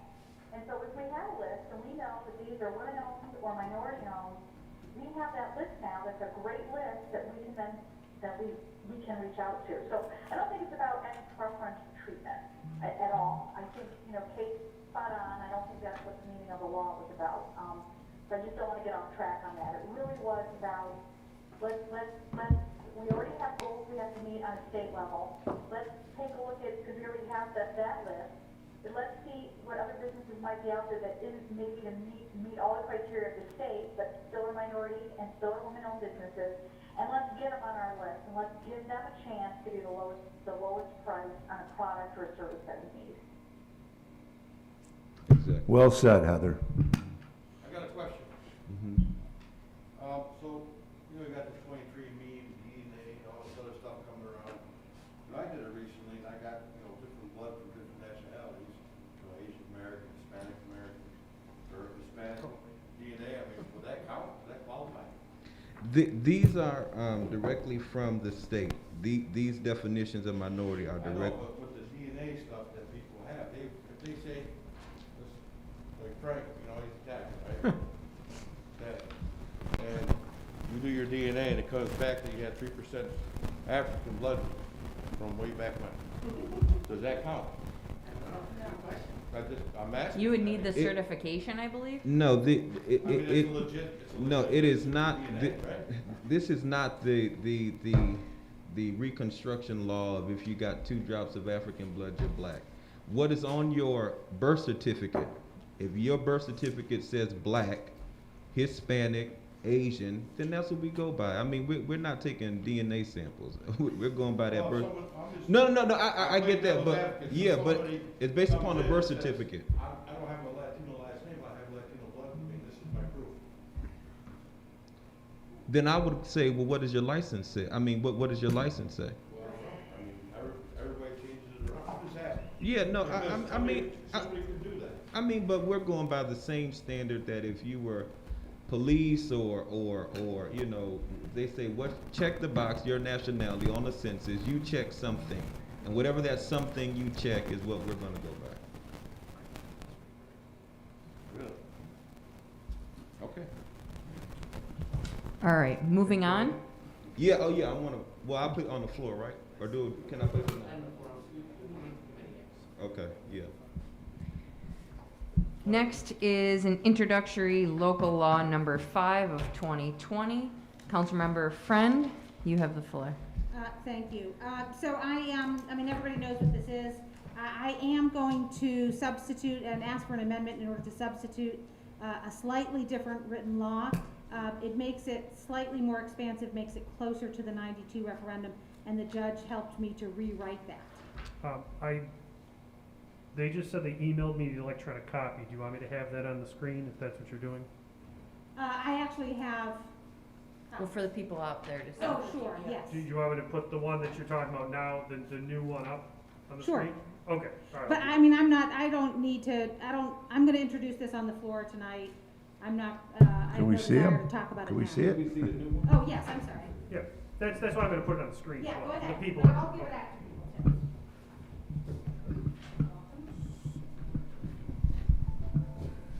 It gets closer to the 92 referendum in the sense of, So this one is, yes, you can do that for that one.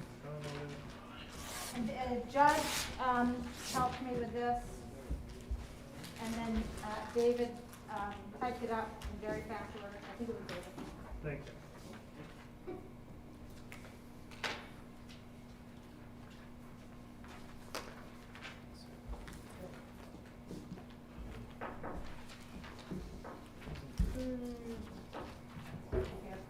Do you want me to read it? Do you want to read it? Sure, you can do that.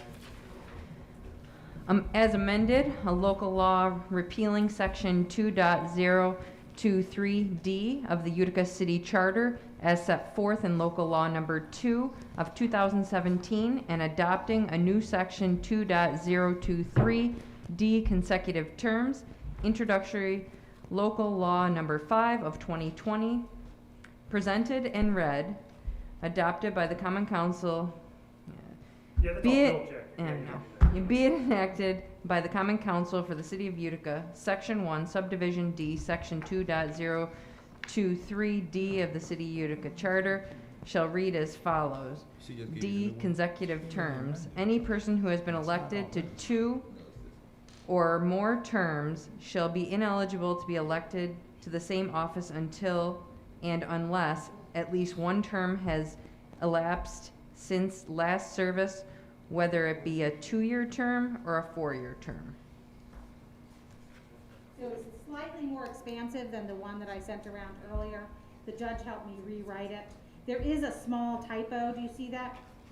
Do the clerk see that on the top of this one? We've got low coal.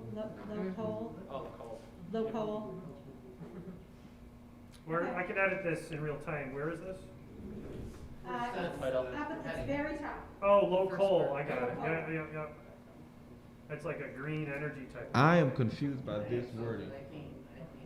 So the idea is that you can serve 8 years, and then you can take a term off, and then you can come back and run again.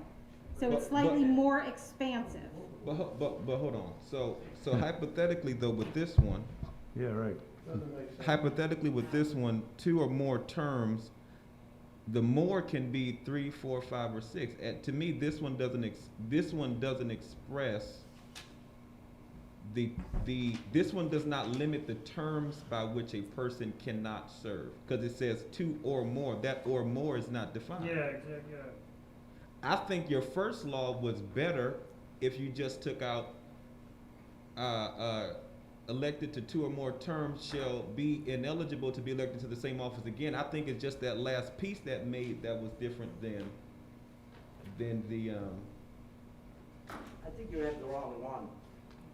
No, he's comparing the two. Well, Judge. she has changed the terms back to the councilman 8 years, for the mayor 8 years.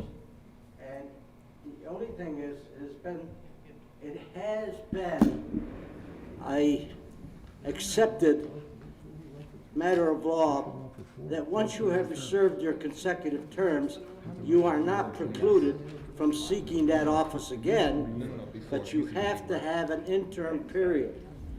And it's assumed you have to stay out one term.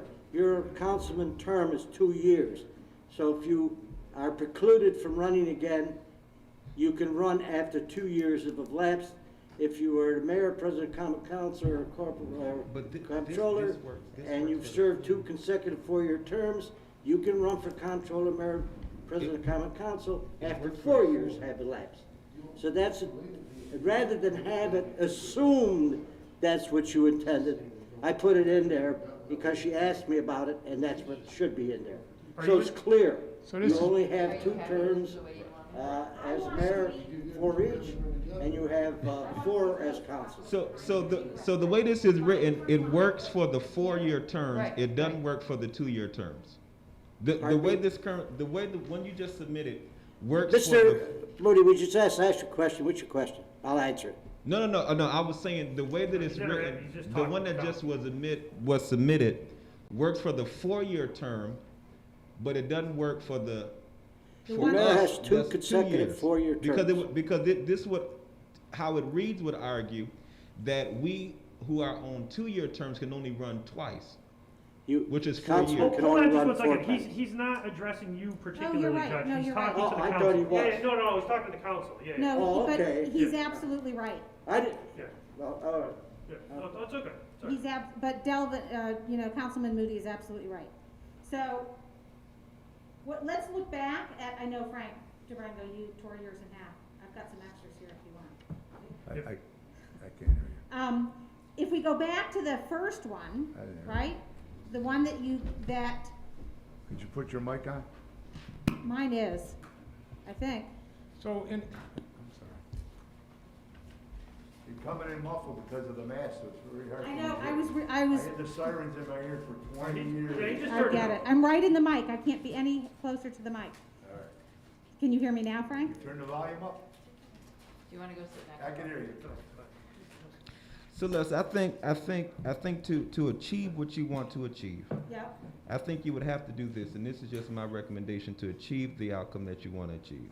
It would have to read, it would have to read, be and enacted any mayor, president of the common council or comptroller who has been elected to 2 or more terms shall be ineligible to be elected to the same office again unless at least 1 term has elapsed since the last service, whether it be 2-year term or 4-year.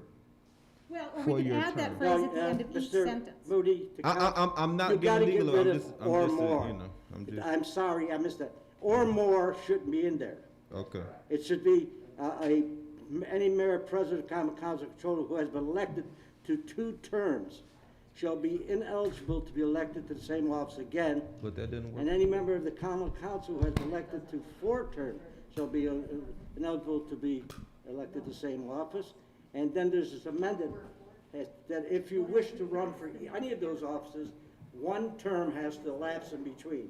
Your term is 2 years. Judge, the way it sets now, it has nothing, this is just for people on 4-year terms. It has nothing to do with anybody on a 2-year terms. The one I. The one we're reading doesn't talk about people on 2-year terms. We're talking about. I'll show you mine, hang on. There are too many floating around. Hold on. Read what's on the Give monitor. us all that one I Read have. what's on the monitor. Is that the one everyone's looking at? Yeah, Okay. yeah. No, there's a basically new the same one thing that it was. she has. Another. Same thing She that I needed wrote out the to do. wrong It's going Well, back to the one this- who this was in was just copied wrong. 2017, basically. This one, Right. it's copied wrong. Oh, I see what I'm saying. It's what they turned in 2017. It's exactly what I wrote up. 4 terms in the old. No, no, Right, this is that doesn't copied. have 8 years in it, so that would make it so council people would only be 4 years. Right, And then you're, exactly. yeah. Right, right. This was copied wrong. It was So that's the originally, intention. the original one that was done properly, that a mayor was running for Madam Attorney, 3 terms. when Celeste goes back, Now he's, give her the floor. to that's explain crossed this out, from that's beginning to end, 2. so that- And the council can now, is running for 6 terms, It's the same thing. and now it's back to 4. Right, and that Judge. says nothing like that. Yeah, that's the way it was written, that's the way I thought it was written. I did write it that way, I thought. And she wanted the amendment, because she's correct, that it should be clear that you are not precluded after those terms have expired from running again for that office, but you have to have a lapse of a term. So if a councilman, Right. like you, if you wanted to run, if this passed, if you wanted to run for councilman again, you would be eligible in 2023, You'll have to retype it. because you're not eligible in You're going to 2021. retype it? Because your 8 years will have been served. Only 6 elected. And the same thing goes, now for Miss, The first one I was selected. for, Ms. McNeil, she can't run in 2023, this passes. Councilmember Can I have Friend, the can you floor? please explain? So let's just make it really clear. I think the judge just got it right, but let me make it really clear what I want here, which is to go back as close as possible to the 92 referendum, which would mean that council members could serve 4 terms, 8 years, then take a break of however many terms and could come back. And the 4-year terms, the president, the mayor, and the comptroller could run for 2 4-year terms, take a break, and then come back. The legislation that I originally wrote didn't have that take a break and come back part. All I am trying to do at this point, and was trying to have the judge help me with, was to amend it so that the take a break, to add in, to fold in the take a break and come back part. Right. I thought, That's all I'm trying to do. I've seen so many versions. I thought the one that was before you tonight clearly said the councilman can only run it says in the old ordinance 6 times. I think, yeah. And now it says 4, and this one. 6 is crossed out, 4 is in brackets. That's how you do it under the municipal home rule. Right. Who The wrote mayor this can last run one? For 2 4-year terms, or 8 no. years instead of 12. The one with the crease in the middle, because I folded all of them in half. Yes. That's the one that I wrote, and then the judge, Don't rush this. It Amended. says the same thing. It says any mayor, president of the common council who has been elected to 2 or more terms should be ineligible from that same office. It's the same contention that people are gonna have, that they, after one, that there's no gap by which they can come back. Now, read it without the or more. No, I'm saying the third one that we just got with the crease still makes it ineligible Right. for someone to take a break. right, I agree. And And is that your intention? to be honest, would be perfectly happy with either. With, I wouldn't be happy with that. If somebody wants to take 2 years off and run again, that's okay. then what? I agree. Somebody after a full term should be able to run. I agree. Okay, I'm fine with that. I would be fine with that. So I'm not particularly attached to either. So if other people, if Councilman Lomatico wants it to be that way, then I'm fine with that. Except we get rid of or more. So the- Commissioner, could you do me a favor?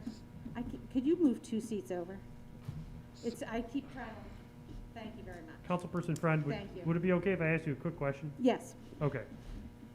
Multiple times I've heard you say you want it to be as close to the 92 referendum as possible. right. So I just have a suggestion. If you would like to do that, go get the actual text out of the ordinance and just, yeah, and just put it back. Councilman Miola And- is doing that. Okay, if that's what you want to do. That's the let's do that. legislation I had Just- written, that's the legislation I had written up. Yeah. Right.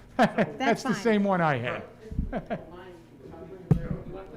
Right, and I'd rather not put it in committee. We have the Councilmember time. DeBrango actually has the floor.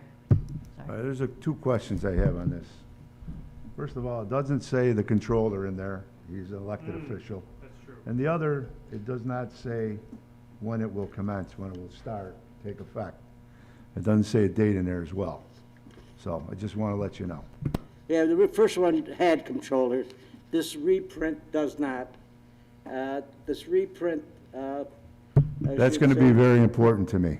the reprints should be 2 4-year terms instead of 3 4-year terms for the mayor, comptroller, president, common council, and 4 2-year terms for the members of the common council. And the third part is that anyone who wishes to seek that office after they've completed their terms may do so after a break of 1 term. And 1 term for councilman is 2 years. For Right, mayor, so- council, president. I feel like we're comptroller is rushing 4 this. years. I feel like we should put I this feel in like- committee and discuss it as well.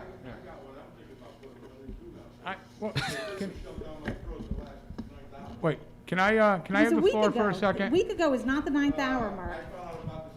Can I have the floor for a second? Yes, you may have the Sure, go floor. ahead. Thank you.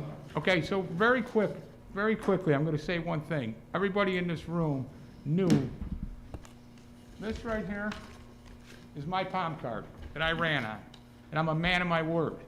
My first bullet point on here was, I will bring back term limits to 8 years, and I will bring it back, okay?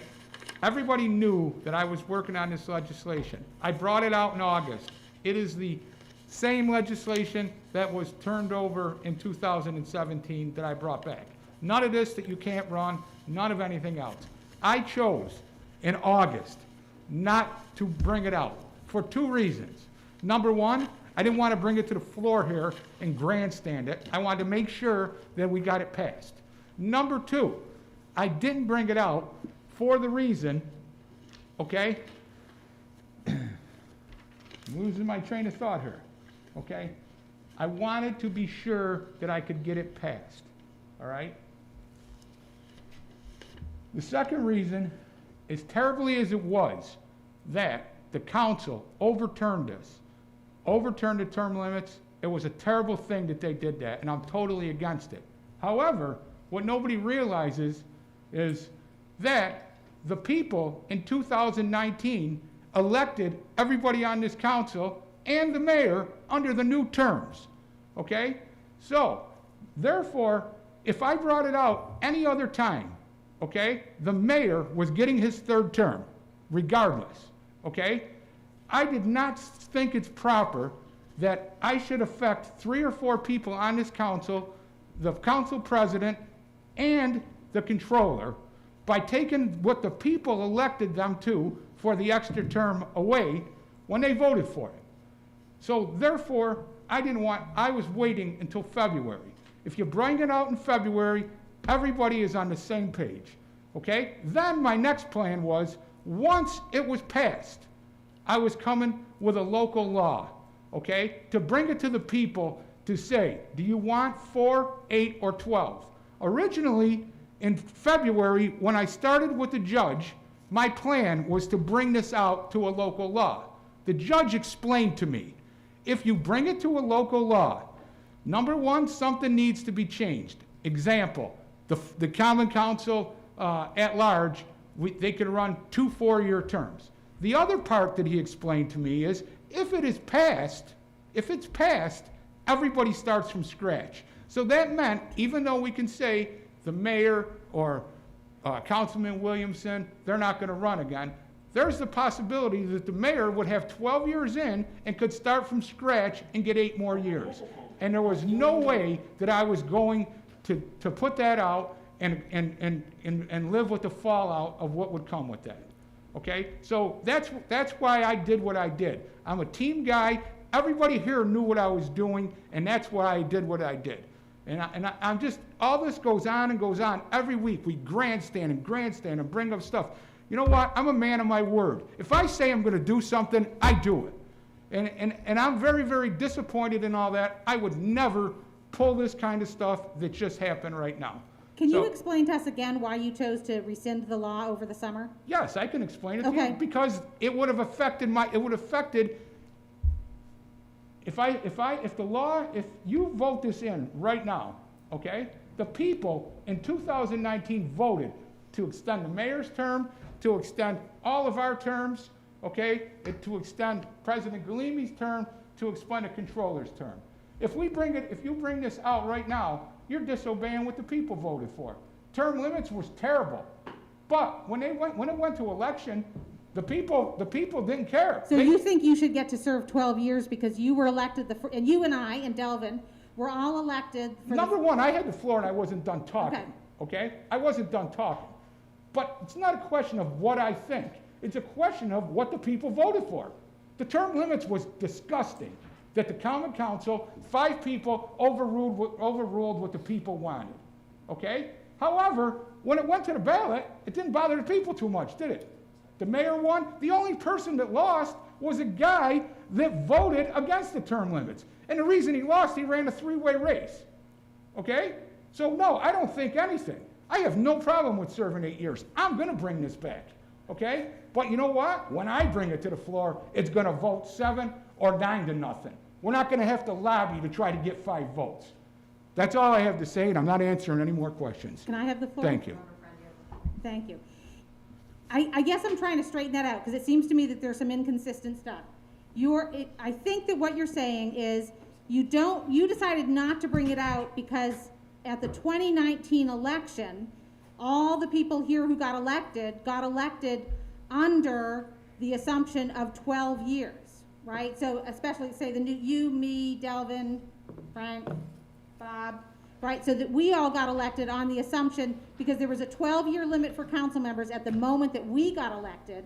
Therefore, we should be able to serve 12 years, because that's what the people in fact elected us to, given that we were elected with a 12-year. So, and then at the same time, you're saying we ought to respect the 92 referendum. And you can't believe both of those things at the same time. Okay, you gonna let me respond? Sure. Okay, so the bottom line, when this all came out in 2017, it was a political thing. Nobody cared about the council. Nobody cared about the mayor. Nobody cared about the president and the controller. It was about the mayor, okay? And no matter when you bring it out today, you bring it out in February. The mayor got his third term. The people voted, okay? They knew that it got overturned. They voted for the mayor, not by a lot, but he won, and they voted for everybody in this room for 12 years. I still don't think it's right, okay? But by doing it, what you're doing it, you're taking away her term, his term, controller's term, his term, and his term. And the people knew that it was 12 years, and they still voted for it. If you do it my way, the mayor got his term, you ain't taking it back, regardless, okay? Who am I to say my counterparts can't run again when the people elected them? With all due respect, 12 years. it would take away 4 years from my, Okay. what I would be able to serve. Okay, but what I'm saying saying. is, it was totally disgusting that the common council overturned that. And I'm totally against it, and here's what I ran and said I'm gonna do, okay? And I was gonna do that. And you, all of you knew I was doing it. And I had it out.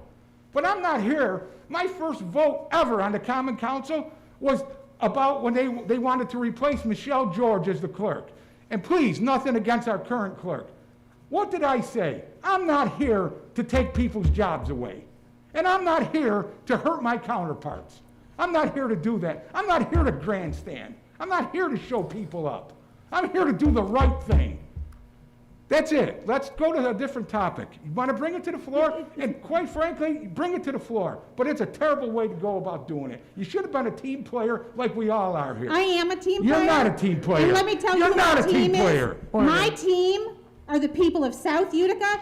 Your team are the people of North Utica. Exactly. These people are not our team. Okay. We're not here to advance their political careers. We didn't. The people did. The We're- people voted for him. And We you know are what, not- Celeste? You want to go that route? You want to go that route? Let's call it. Let's tell it the way it is. You bring this out on Wednesday morning on the radio, all over the news, and the next thing you know, we're getting 20 emails from people from New Hartford, from people from here. I mean, seriously, do you think I just was born yesterday? I mean, come on, let's just stop this now. Let's end it. You want to bring it to the floor, bring it to the floor. Do what you have to do. But I'm just My telling you, turn? I want you people all to know, and the people listening out there, what I did, what my plan was, and how I was going about it, okay? My plan was to bring this back to the 2017, and once it was there, bring a local law out to the people. Then, let them decide, do they want 8 years, 12 years, or do they want unlimited? Okay? That's all I wanted to do. But you needed to bring it back to where it was before you bring it to a local law to the people. You need to bring it back. You can't, Madam Majority Leader, can I ask, just for future reference, just for notes and minutes and whatnot, can I ask a clarification to Councilman Beatrice? yes, Because you said it 3 different times what your plan was. yes. Were you stating that you wanted to pass, people would vote for it, pass a local law to put it back to the 1992 version exactly? Exactly. And then pass another local law to put it on the ballot? Yes. Okay. That's what I wanted to do, Okay. and that's what my plan was. Oh, And Okay. I think that's a great plan. Okay. I think that's a great Right, plan. okay. Well, then, Right? if you do think it's a great plan, let's get rid of your legislation if you're such a team player, and we'll bring mine out in February and we'll vote on it. No, I What do want you to think do it about now. that? Okay. Okay. Is it my turn? You can have the Okay. floor, sure. I- As soon first as of all- everybody's done, I'm gonna talk. Sure. Do you want to go first? No. Okay. Everybody go, do what you gotta do. Okay. The first thing is, Actually, I fine. really want to clear up this question about the timeline, because I'm being accused, not just by you, but by a lot of people about I didn't accuse how you the of anything. timeline runs. Excuse me? I didn't accuse you of anything. So I'd like to clarify, for the sake of the record, the timeline. Yes, you thought about it in August, and then you backpedaled, right? You thought about bringing it out, you kind of floated it, you got a lot of flack, people pointed out to you. Oh, I didn't get any flack. I realized what was going on. I have the floor. Okay. You brought it out, and then you changed your mind because you were convinced that it would hurt your friends, that it No, would that's- hurt your no. colleagues. Wrong. May I have the floor? If you're gonna Actually, start, I'm speaking, I Okay. have the floor. She has Actually, the floor. Yeah. I have the floor. Well, Right? the Madam Chairperson must be recognized regardless, so. you still have the floor. Thank you. So you brought it out in, was it August, July, I don't quite remember, it's over the summer, and then you changed your mind and pulled it back. And you made it very clear to me in a private conversation that you were doing so because you didn't want to affect Mark or Jack. That's what you said. that's totally not true. I have the floor. Okay. I have the Okay. floor. So, to come all the way up to the present then, so it's something that I thought about, and at the time I said, I might bring it out, Joe. And you said, I wish you wouldn't, but I'll understand if you do, and I'll support it no matter what you do. Right, something along those lines. And then we've all been busy all fall, we've had pandemic to deal with, all of that. It was in the back of my mind, kind of percolating. And then last week on a Thursday, I got an email from a constituent who had started an online petition. He sent it to me in the morning, and it brought all that percolation back up to the surface. I wrote up the legislation, which was pretty quick. I wrote a press release, which was a little less quick. I wrote a newsletter, and I sent those things out. And then the newsletter specifically asked constituents to weigh in on this if they wanted to, and those emails started coming in. That's the timeline. Pretty quick. Okay. And you don't, I can, I'm 2.5 pages in 3 or 4 hours. That's pretty, I don't call that too, I mean, it's quick. On a Wednesday morning. On a Or Thursday, morning. yes, on a day that I was sitting in front of my computer Right. all day anyway, and on a day in which I got up at 5:30 in the morning, as I often do, yes, I was able to write a 1-page newsletter, a 1-page press release, and a 3-sentence piece of legislation in the space of 3 hours, yes. Okay, I'm may I have sorry, the, but may I have the yes. floor, Madam President? Yes, but the Okay. back and forth, we only Okay, have a and couple we're gonna be minutes done. left, and And Councilmember and what DeBrango would like the floor as Councilperson well. Friend said, okay, I did tell her that I was pulling it off, but not for those reasons. And I did tell her, if she brought it to the floor, I would support it. And as aggravated and as mad as I am about this, if it comes to the floor, I will support it, but I'm totally against the way it went. If she cared about us and what we did, you should wait till February to bring everybody back on a clean slate. Thank you. You have the floor, Councilman DeBrango. Thank you. Well, first of all, I want to start out as, this council here, most of us weren't here in 2017. And obviously, this was passed then, prior council members passed it. And then I got elected for the following term. And it came up a couple of times, a couple of years ago. And my take on it was, I don't think the council should be voting on their own term limits. No matter if it's 8 years, 12 years, extended for life, whatever it may be, or reduced. I think that is totally wrong for a council to vote on their own terms.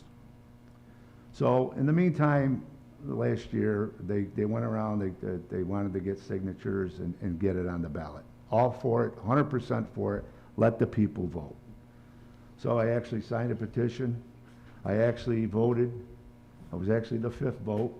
Once they got their first group of signatures in, I was the 5th vote to continue to get the second group in of signatures and to meet the requirements. Unfortunately, they didn't meet the timeline. So it had to be thrown out. They didn't get them in time. So as I stand here today, and I'm thinking about, the pandemic and what's going on in the world today, And I would love, I want it to go on to the ballot. I wanted to go on the ballot so bad. And let the people decide. But for people to go out and get signatures today during a pandemic, I don't think it's gonna happen. I think you're gonna have a problem with the timeline again. So, I like the fact that, you know, we're gonna maybe bring it back to 8 years. I don't really wanna vote on this. I will vote on it, but I'm only gonna vote on it under these circumstances. The first circumstance is the date has gotta be changed to 1/1/2022. And here's my reason. If it starts in 2021, I think he made a pretty good point. The people elected every one of us up here, and I think we got a good working relationship. Everybody, we work together, we work across party lines, and everybody was elected, and every person that went to the poll knew about term limits. And it was just about a 50-50, the people who supported it, the people who didn't support it. And I was the one that wanted to take it to the polls, and I ended up getting the most votes. So maybe that was a smart thing to do. I'm just kidding. But what I want is I would like it to go to 2022. I would like to give an opportunity. It's their option if they want to run again. They'll only have to go one more term instead of 2. They're allowed 2, you know, under the circumstances, under the law that is written now. So they would allow one more term. They know where they stand. So I will support it, which I really don't want to vote on term limits, but I know it's going to be harder than heck to get signatures during a pandemic. If it is going to be brought out, I will support it for 2022. If it's going to be 1/1/2021, I'm not going to support it because I feel like Councilman Beatrice in a way that, listen, they were elected under these terms to serve 12 years. They're already going to take a hit for a 2-year term because they're only going to be able to do 10. So that is my take on it. So if it's 2021, I'm out. If it's 2022, I'll gladly support your legislation. You'll have legislation on the floor. You'll get my support for it. And I would like to have Councilman Beatrice also put his name on it if he wants to, if that's the case, because I know it's going to be down, it's going to be pretty close vote, 5-4 either way. That's what I'm hearing, you know, when you hear things. So we'll see what happens, but at least you know where I stand. Thank you. Councilmember Moody, you have the floor.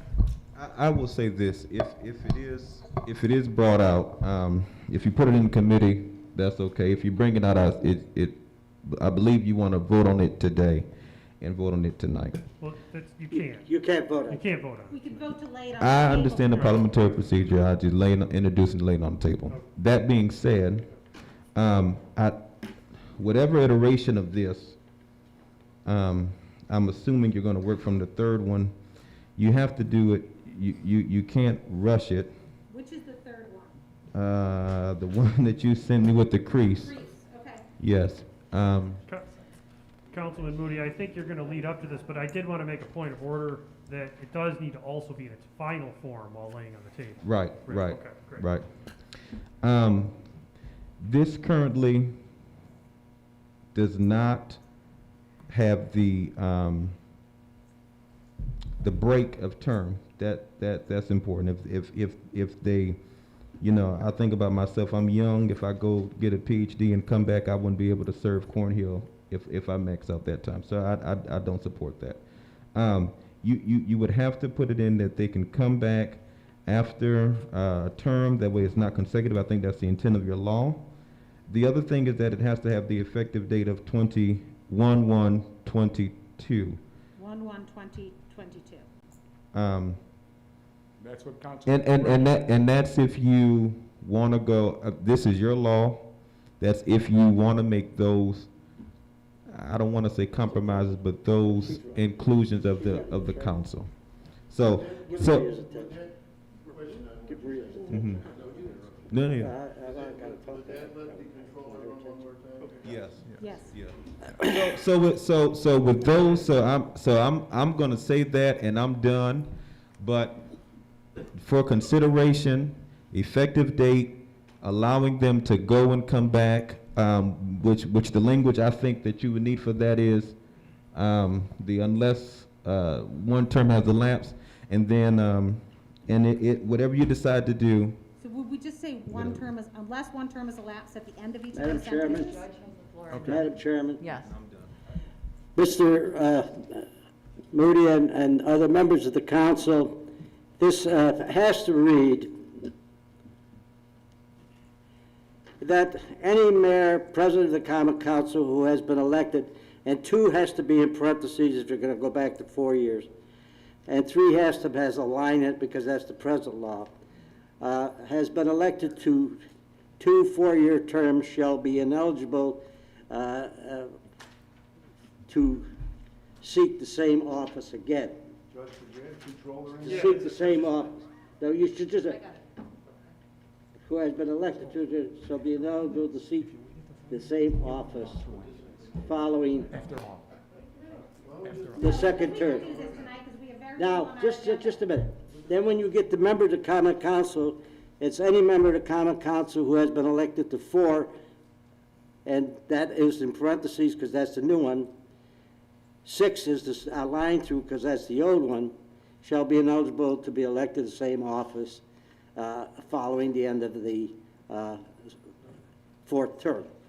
Then there is the amendment that after a term has elapsed, however you want to say it, you may run for the same office, any of those, after you have stayed out 1 year. 1 term for council may be 2 years, for mayor, comptroller, president, may be 4 years. In addition to that, there'd have to be an amendment to say the effective date of this ordinance, this local law, shall be January 1st, whatever year you put in there. Now, I understand you want 2022. Actually, all these offices come up again in 2023. So, really doesn't make a difference. It's 22 or 23, and that solves the problem you're talking about. You should, Madam President. We have to add controller. Pardon me? We have to add controller. Well, controller's running in November 21, We are- so this is not going to affect him. But we have Yeah, to it's add got it. Councilman DeBrango, the clerks, we Just a have second. it. We have it. Thank you. Councilmember Mioli, you have the floor, and then after that, Councilmember So Williams. that's the way it has to read. We're talking about 2 4-year terms, for 2-year terms, and the effective date, and you can run again. That wasn't in there, because I'm telling you, it's a matter of law. It's assumed that you can't run again after you've served the 4 years unless there's a lapse. So she asked me, should we put it in writing? I think you should, because it shouldn't have something that's not said. Now, the other thing that was absent, and the reason I didn't take that up, is because that is a discussion for the council of when the effective date of this ordinance is going to be, and that has been discussed, and it's up to you to decide what you want. If you want to do this at all. Thank you, Your Honor. Council members, it's the goal, I think, of everybody here in this table. I know it's our authority to change term limits. The judge referenced that. These are the facts. It was voted on in 1992 to reduce it, because back then there was no term limits. Isn't that the same thing that our councilwoman is proposing now, to reduce the number of years? That went to the voters last time. And I believe that all of us here could put our heads together to get a referendum to the voters for a final word. Our problem is that we're running against, it's a seesaw. One council maybe want 8 years, next council may want no term limits. The next council may want 12 term limits. Guys, members of the common council, let's put the final vote on this. Mr. Beatrice is correct. I have no problem in voting on it in February. That'd be great. And then we have time, because we got into August. Ladies and gentlemen, the common council, we can have to August to craft a referendum that the people of the city of Utica can voice their opinion on. It's that simple. May I have the floor? Are you Can I done? I'm finish? sorry. Are you done? No, 2 more seconds? Okay, I'm sorry. Oh, Mark does, okay, I'm sorry. Because the bottom line is not what we want, it's what they want, okay? The people of the city of Utica have the right, they want to vote on this issue. They should have the right, and we should fight hard to get it to that table. Thank you. I just want to make a comment. What is the difference if tonight or August, if the date is gonna be in 2020, Exactly. 2022, or Nothing. 2023, or Nothing. 2021? What is the difference between tonight and August? Nothing. Because It's we sim- don't even have a form that we it's can sim- look at and know what we're going to vote on. That's this Okay, number one. yeah. Number two, it's not a referendum. This is not a referendum, Frank. This Right. is a local law that's not going to the people, that once again, this council's changing terms. But what I told you before, and I don't mean to take over the floor, I am all 100% with you. But let's bring it back to the 2017 first, because the council turned it back. So let the council bring it back to where it was at 17, and then let's go. Because it is very important, very, very important to know what the judge explained to me. When we pass this, we're talking about term limits. So we bring it to the people. Let's say they pass it. Mark Williamson is going to get 8 more years. That means he's going to be a councilman for 20 years. I know the mayor's not going to run again, but if this passes, okay, chances are he's been a mayor for 12 years. People were mad that it got there, but again, they voted for him. You're going to give, he could go for 8 more years. I don't think that's true. It is true. The judge explained that to me. Well, there's a lot of subjective hearsay. Okay, okay. So What's- I agree with you, All right. but I agree with, number one, again, do you see this grandstanding? Do you see all this? If we waited till February, like I wanted, we would have had this 9-0, it would have been passed, it would have been over, and we would have moved forward with helping our people with trees and helping the people with roads. Not all this. Every week we go through this kind of stuff that I got on the council to help people, is what I got on the council for. And I'm sorry, I have no problem supporting what Frank said. I have no problem if we put it in committee and we wait till February. Whatever you guys want, I'm game. Councilmember Williamson, you have the floor. All right, this will be the last, right? We can move on? Yes. All right, so I concur with Frank. I was here, I voted, I wanted to go back to the people, I was one of the people that voted no against her. It goes back to the people. I concur with you, I concur with you, I concur with you, I concur with a lot of things. But the thing is, like you said, we gotta put our head in there and come up with a plan and everything else and all that good stuff. You know, when I saw this, and you know, I'm kind of in the, you know, we probably lost about 18,000 people since 1992 to morbidity. All right, things have changed. Things have changed since 1992. Just like the police officer, hold on. All right, it's like the police officer, things have changed. So, I thought we had an agreement that anything that comes out, legislation should go to the judge first before it even comes to us to make sure it's done right and everything else. I know, what I'm getting, no, I'm saying, right here. Right here. We went to the judge. Matt, This is the 6th time now, another amendment. Right. That's, what I'm saying is, Who's concurring with you? Yeah, I Yes. agree wholeheartedly. this should have went to the judge before it even came to us. I shouldn't have been surprised by this, and I can't vote on this now. I cannot vote, it should go in committee, right, out of respect for Celeste. I'm sorry, I can't hear him. oh, that's Should go back to Burmeister. committee, so Thank we you. can put our heads together Thank in the you. grandstanding. So, you know, I looked at these emails, and a lot of these emails, people are coming from Remsen, New Hartford, Yeah. Casanova, and the person that wrote this petition, you know, to reduce the police officer, this guy's from Clinton, I believe. No, the man who wrote this, started the petition, his name is Ray Bepko, and he lives on Beverly Place He lives on Beverly Place, all right? So in it may be- Utica. But what I'm getting at, we had a lot of people sending us emails from out, and then some people had no addresses on it. So you might have had about 10 people with addresses on it, all right? This is a moot point. This is ridiculous. I didn't like to find out about this at the 9th hour. I couldn't believe it. I was like, where's this coming from all of a sudden? This is classic 101, I hate to say grandstanding. It is. It's 101 grandstanding, all right? And this is what it is. Like you said, every week there's some type of drama going on. And it's getting tiring.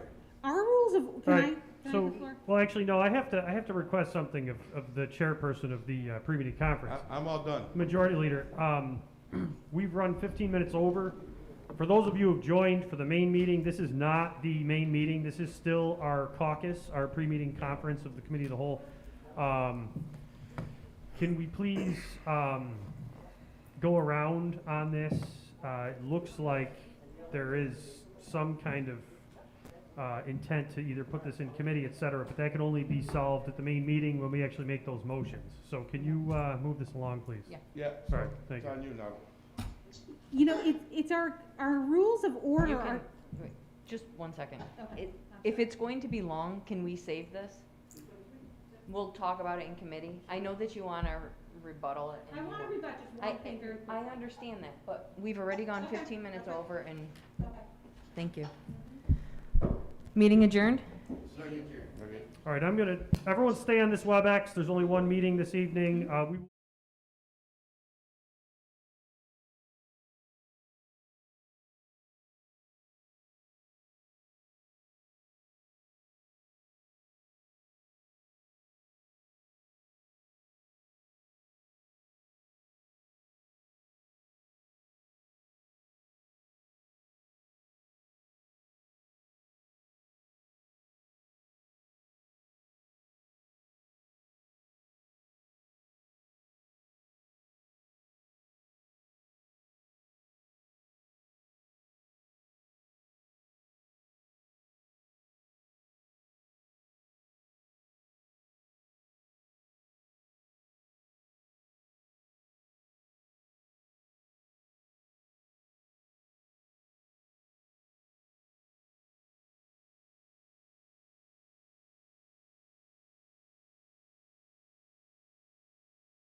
It is 7:34, November 18th, 2020. I am now calling this meeting of the Common Council to order.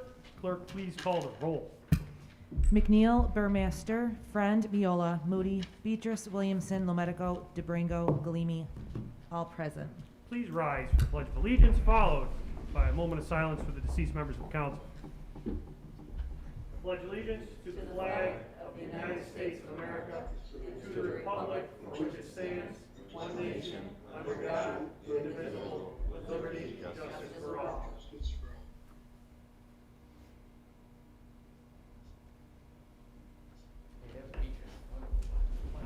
And just so we're all aware, we do have all 9 members present. Councilman Burmaster is on the WebEx with us. All right. First order of business is the minutes from the previous meeting. Clerks, have they been distributed to Ecode 360? They are online, Eco 360, yes. Would we like to read those, or is there any motions to dispense? Motion. There's a motion to dispense. We have a second from Williamson. You guys get that? Any opposed to dispensing with the reading of the minutes? No one is opposed. Thank you. Okay. Public hearing is the next order of business. We have no pieces to have a public hearing for, so the public hearing is now closed. Let's see. Do we have communications from the mayor? There are no communications. Any cash reports? Yes, the City of Utica cash report for October 2020 is 41.143 million received and filed. Thank you very much. I'm going to go with reports from the city officers. Chief Ingersoll. you have the Hi. floor. Yeah, I'd just like to point out 2 things. Sunday night, the fire department responded to a fire at 1212 Oak Street. During the course of the fire, when they were initially dispatched, there was a report of 3 people trapped inside the building. When we arrived, when the firefighters of 4th Platoon arrived at the scene, they found a house fully involved in fire, and it was rapidly extending to the house next door. The only window that didn't have fire coming out of it, a police officer was able to point out that there may have been a victim inside that window. And the crew of Truck 1, Lieutenant Jerry Alsante, firefighter Brian Devins, and firefighter Brian Hartnett were able to make entry through that window and recover this gentleman, remove him from the structure. Once they got him out of the window, they were actually chased out of that window by a ball of fire that came out above their heads, so they had to dive out the window. They were able to get the man to the front of the building, provide first aid, CPR, revive the person. The person's been transported to St. Elizabeth Hospital by the Utica Fire Department ambulance. Then they were then transported to Upstate Medical Center. I'm happy to say that this morning that person was extubated. That means the tube that they put down their throat to help them breathe, and they kept them sedated since Sunday night. That tube has been pulled out, and the victim is in stable condition. So I would like to applaud the firefighters of 4th Platoon and those 3 firefighters for their extraordinary actions that they took that night. I witnessed it firsthand, and to say I'm proud of my fire department and my firefighters is an understatement. It was very impressive, and it's what they do and what they're willing to do. And I say that time and time again. It's not always that we're doing that every day, but it's what our people are willing to do to make those differences. It really makes it count. Second thing I'd just like to say is that the COVID pandemic second wave is having an impact in this area. Our calls are up. We have a lot of PPE that we're going through. We're doing our best to keep our firefighters safe and keep them healthy, because we need to keep on providing services. You've seen that, fire departments, police departments, hospitals, they're all being impacted by losing essential workers, and we're doing our best to keep them safe.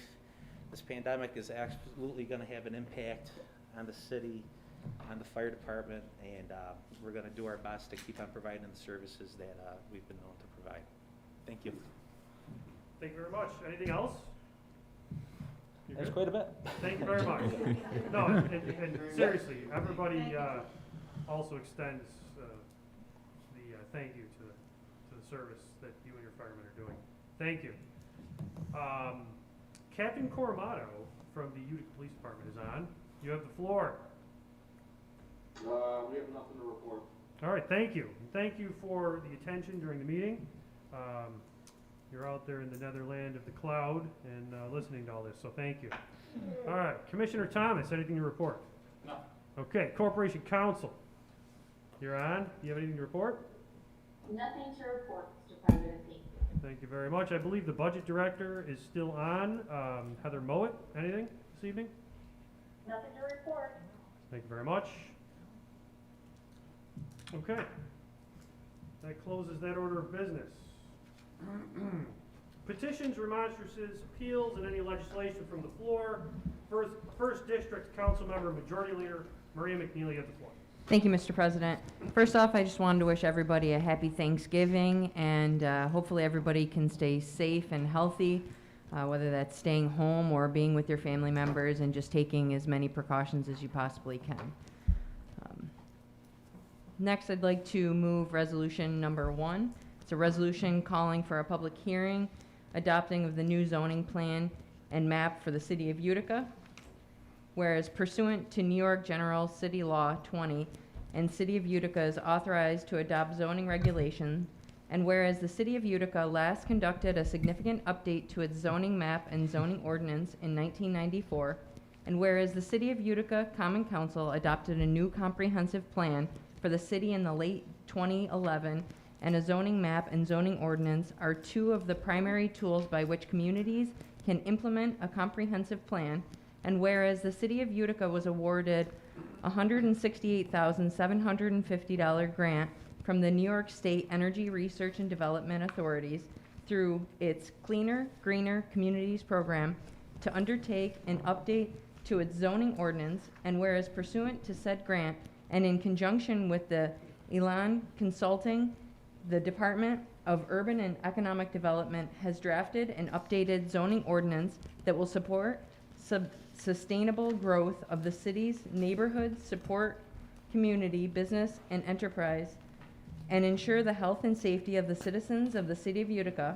And whereas section 2-29-1236 of city's current zoning ordinance requires that the Common Council conducted its own public hearing prior to considering adoption of any amendments to either the city's zoning map or the zoning ordinance. Now be it resolved that the Common Council will conduct a public hearing on the proposed citywide zoning ordinance and zoning map at 7 p.m. on December 16th, 2020, and be it further resolved that the Common Council hereby directs the city clerk to publicly advertise said public hearing in accordance with all applicable provisions of general city law.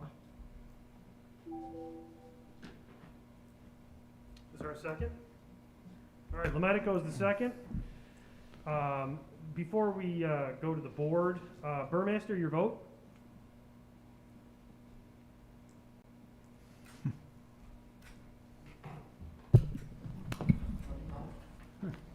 He's on, I heard him. He's muted. He's probably muted. Here he goes. Babe. Yes. All right, there we go. Attaboy, babe. Thank you very much. 9 yeas adopted. That's all from, and that'll be all for me this evening. Thank you, Mr. President. Thank you. Second District, Councilman Burmaster, do you have anything this evening? Yes, I do. Thank you, Mr. President. First of all, I want to thank the fire department.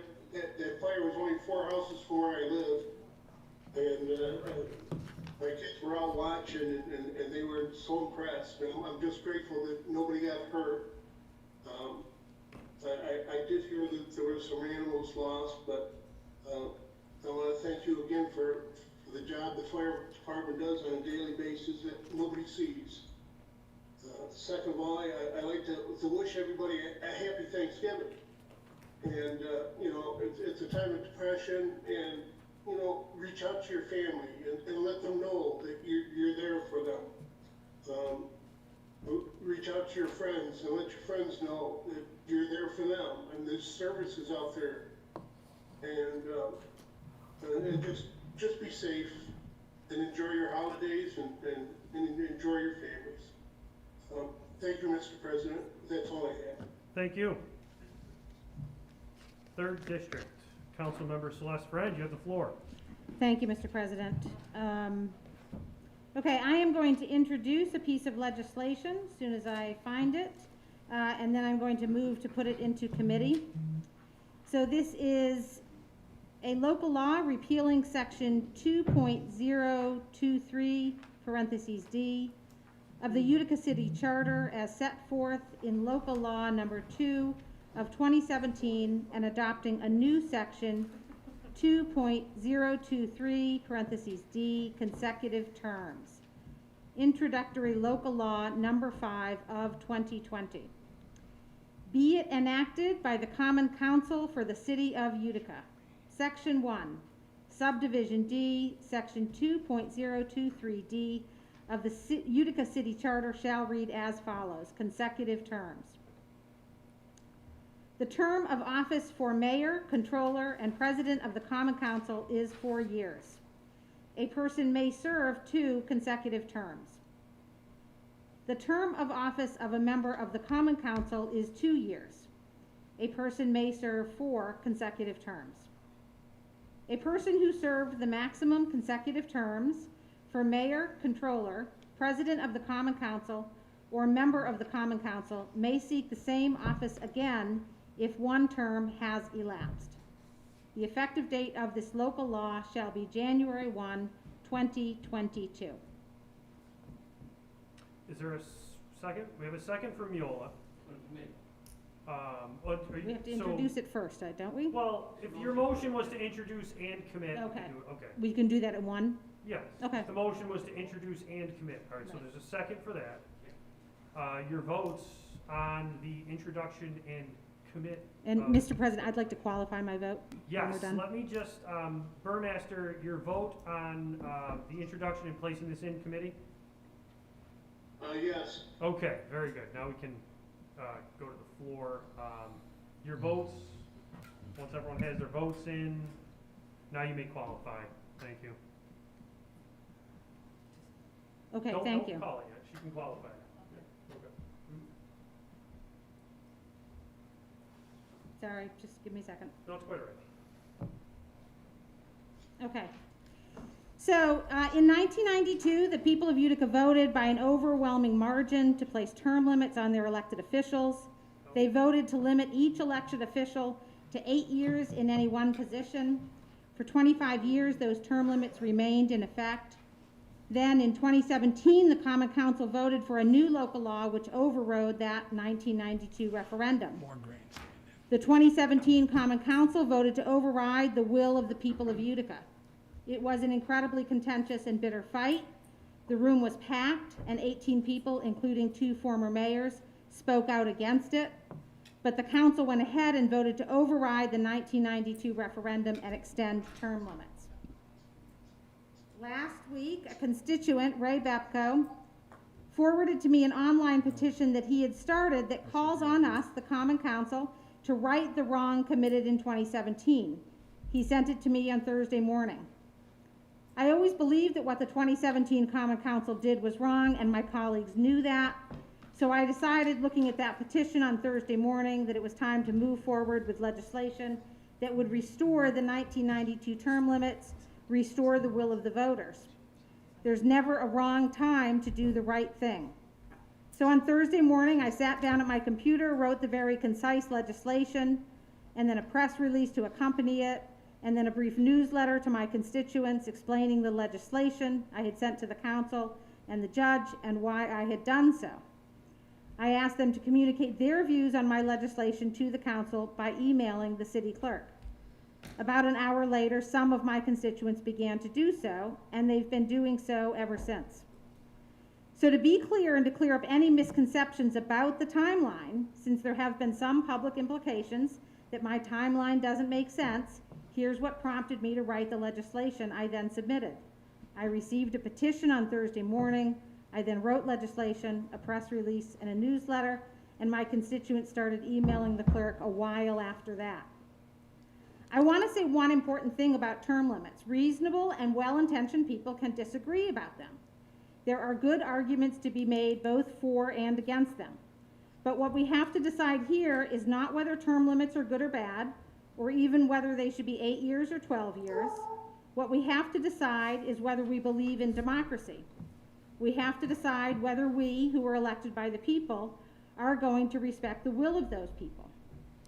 The point of the law in a democracy is to make us both free and equal. The law should never, ever be used to feather the nests of the lawmakers. We should never, ever pass a law because it benefits us or because it benefits our friends. In fact, doing so, passing a law just to benefit ourselves or benefit our friends or our colleagues, or choosing not to pass a law now, but maybe later, in order again to benefit ourselves or our friends, is wrong. It's in fact the very essence of corruption. Our city and our country are divided. We're divided by party, of course, but also people feel divided from their own government. There's an incredible level of distrust between people and elected officials. It is true across the country, but it's especially true here in Utica. People don't trust us. And it isn't just the 2017 council overturning the 1992 referendum.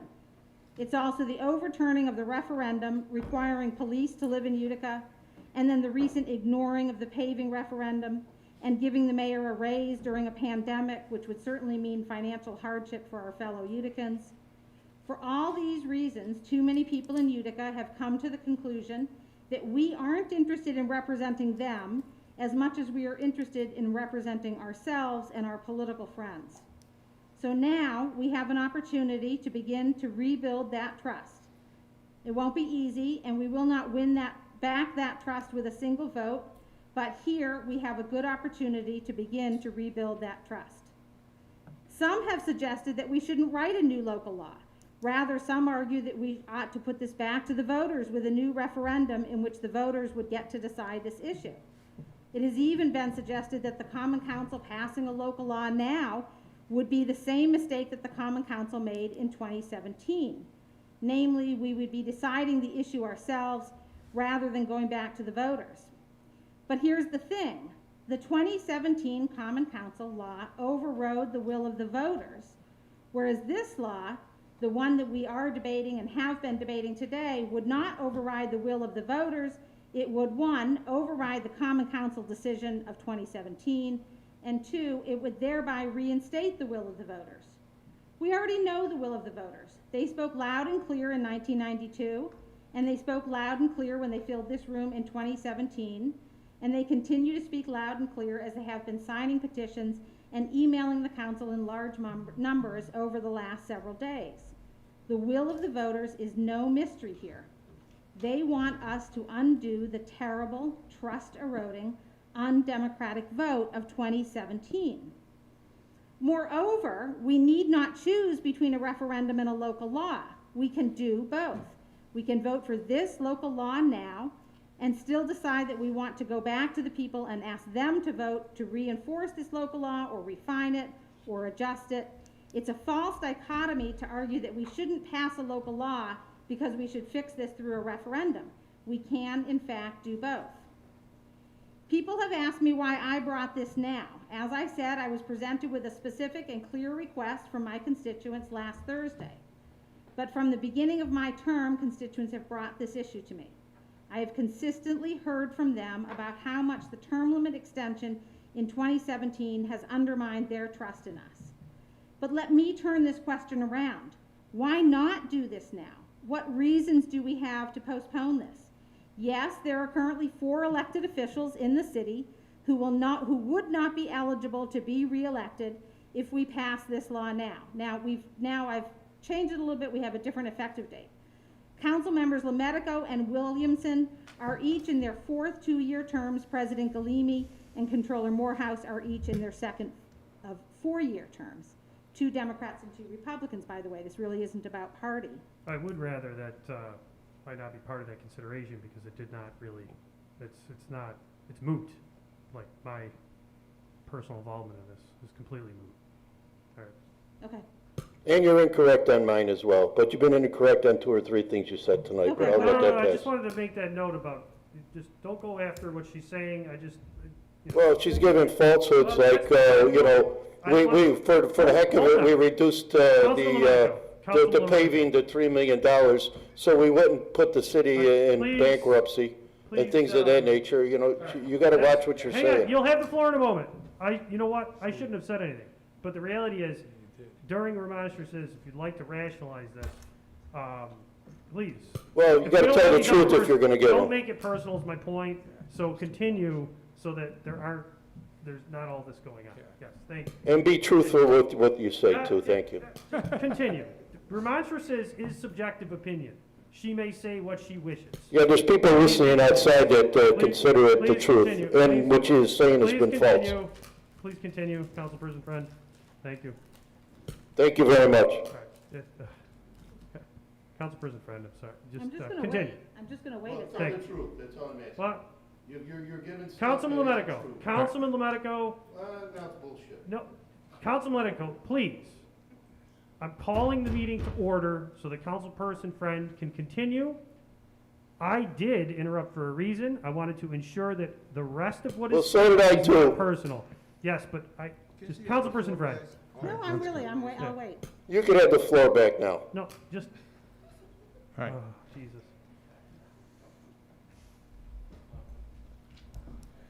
I lost my place. I think I'm gonna go back to the beginning. Oh, jeez. All right, well, regardless. Oh my God, I'm having We were at the place of discussing current elected officials that may or may not be I was, reelected.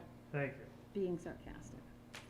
But the fact that some elected officials who will have served 8 years at the end of their current terms will not be able to run is in fact irrelevant.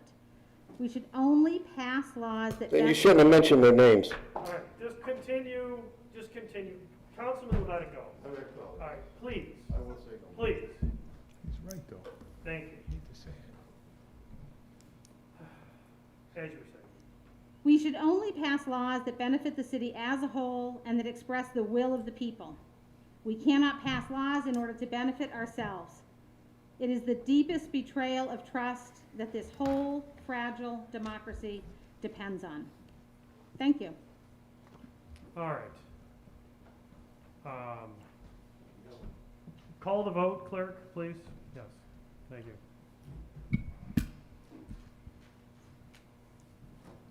8 yeas. This, It's 8 yeas. it's in 8 committee. yeas in Yes. committee. Okay, thank you. Anything else this evening, Councilperson Friend? No, I'm all set. Thank you, Mr. President. Fourth District and President Pro Temp, Has left the meeting. Councilman Miola, you have the floor. Thank you, Mr. President. First off, on a lighter note, I'd like to wish all the families around here happy Thanksgiving. As the chief, Ingersoll, said so clearly that the issues are coming very strongly about this COVID in a lot of families and a lot of our friends.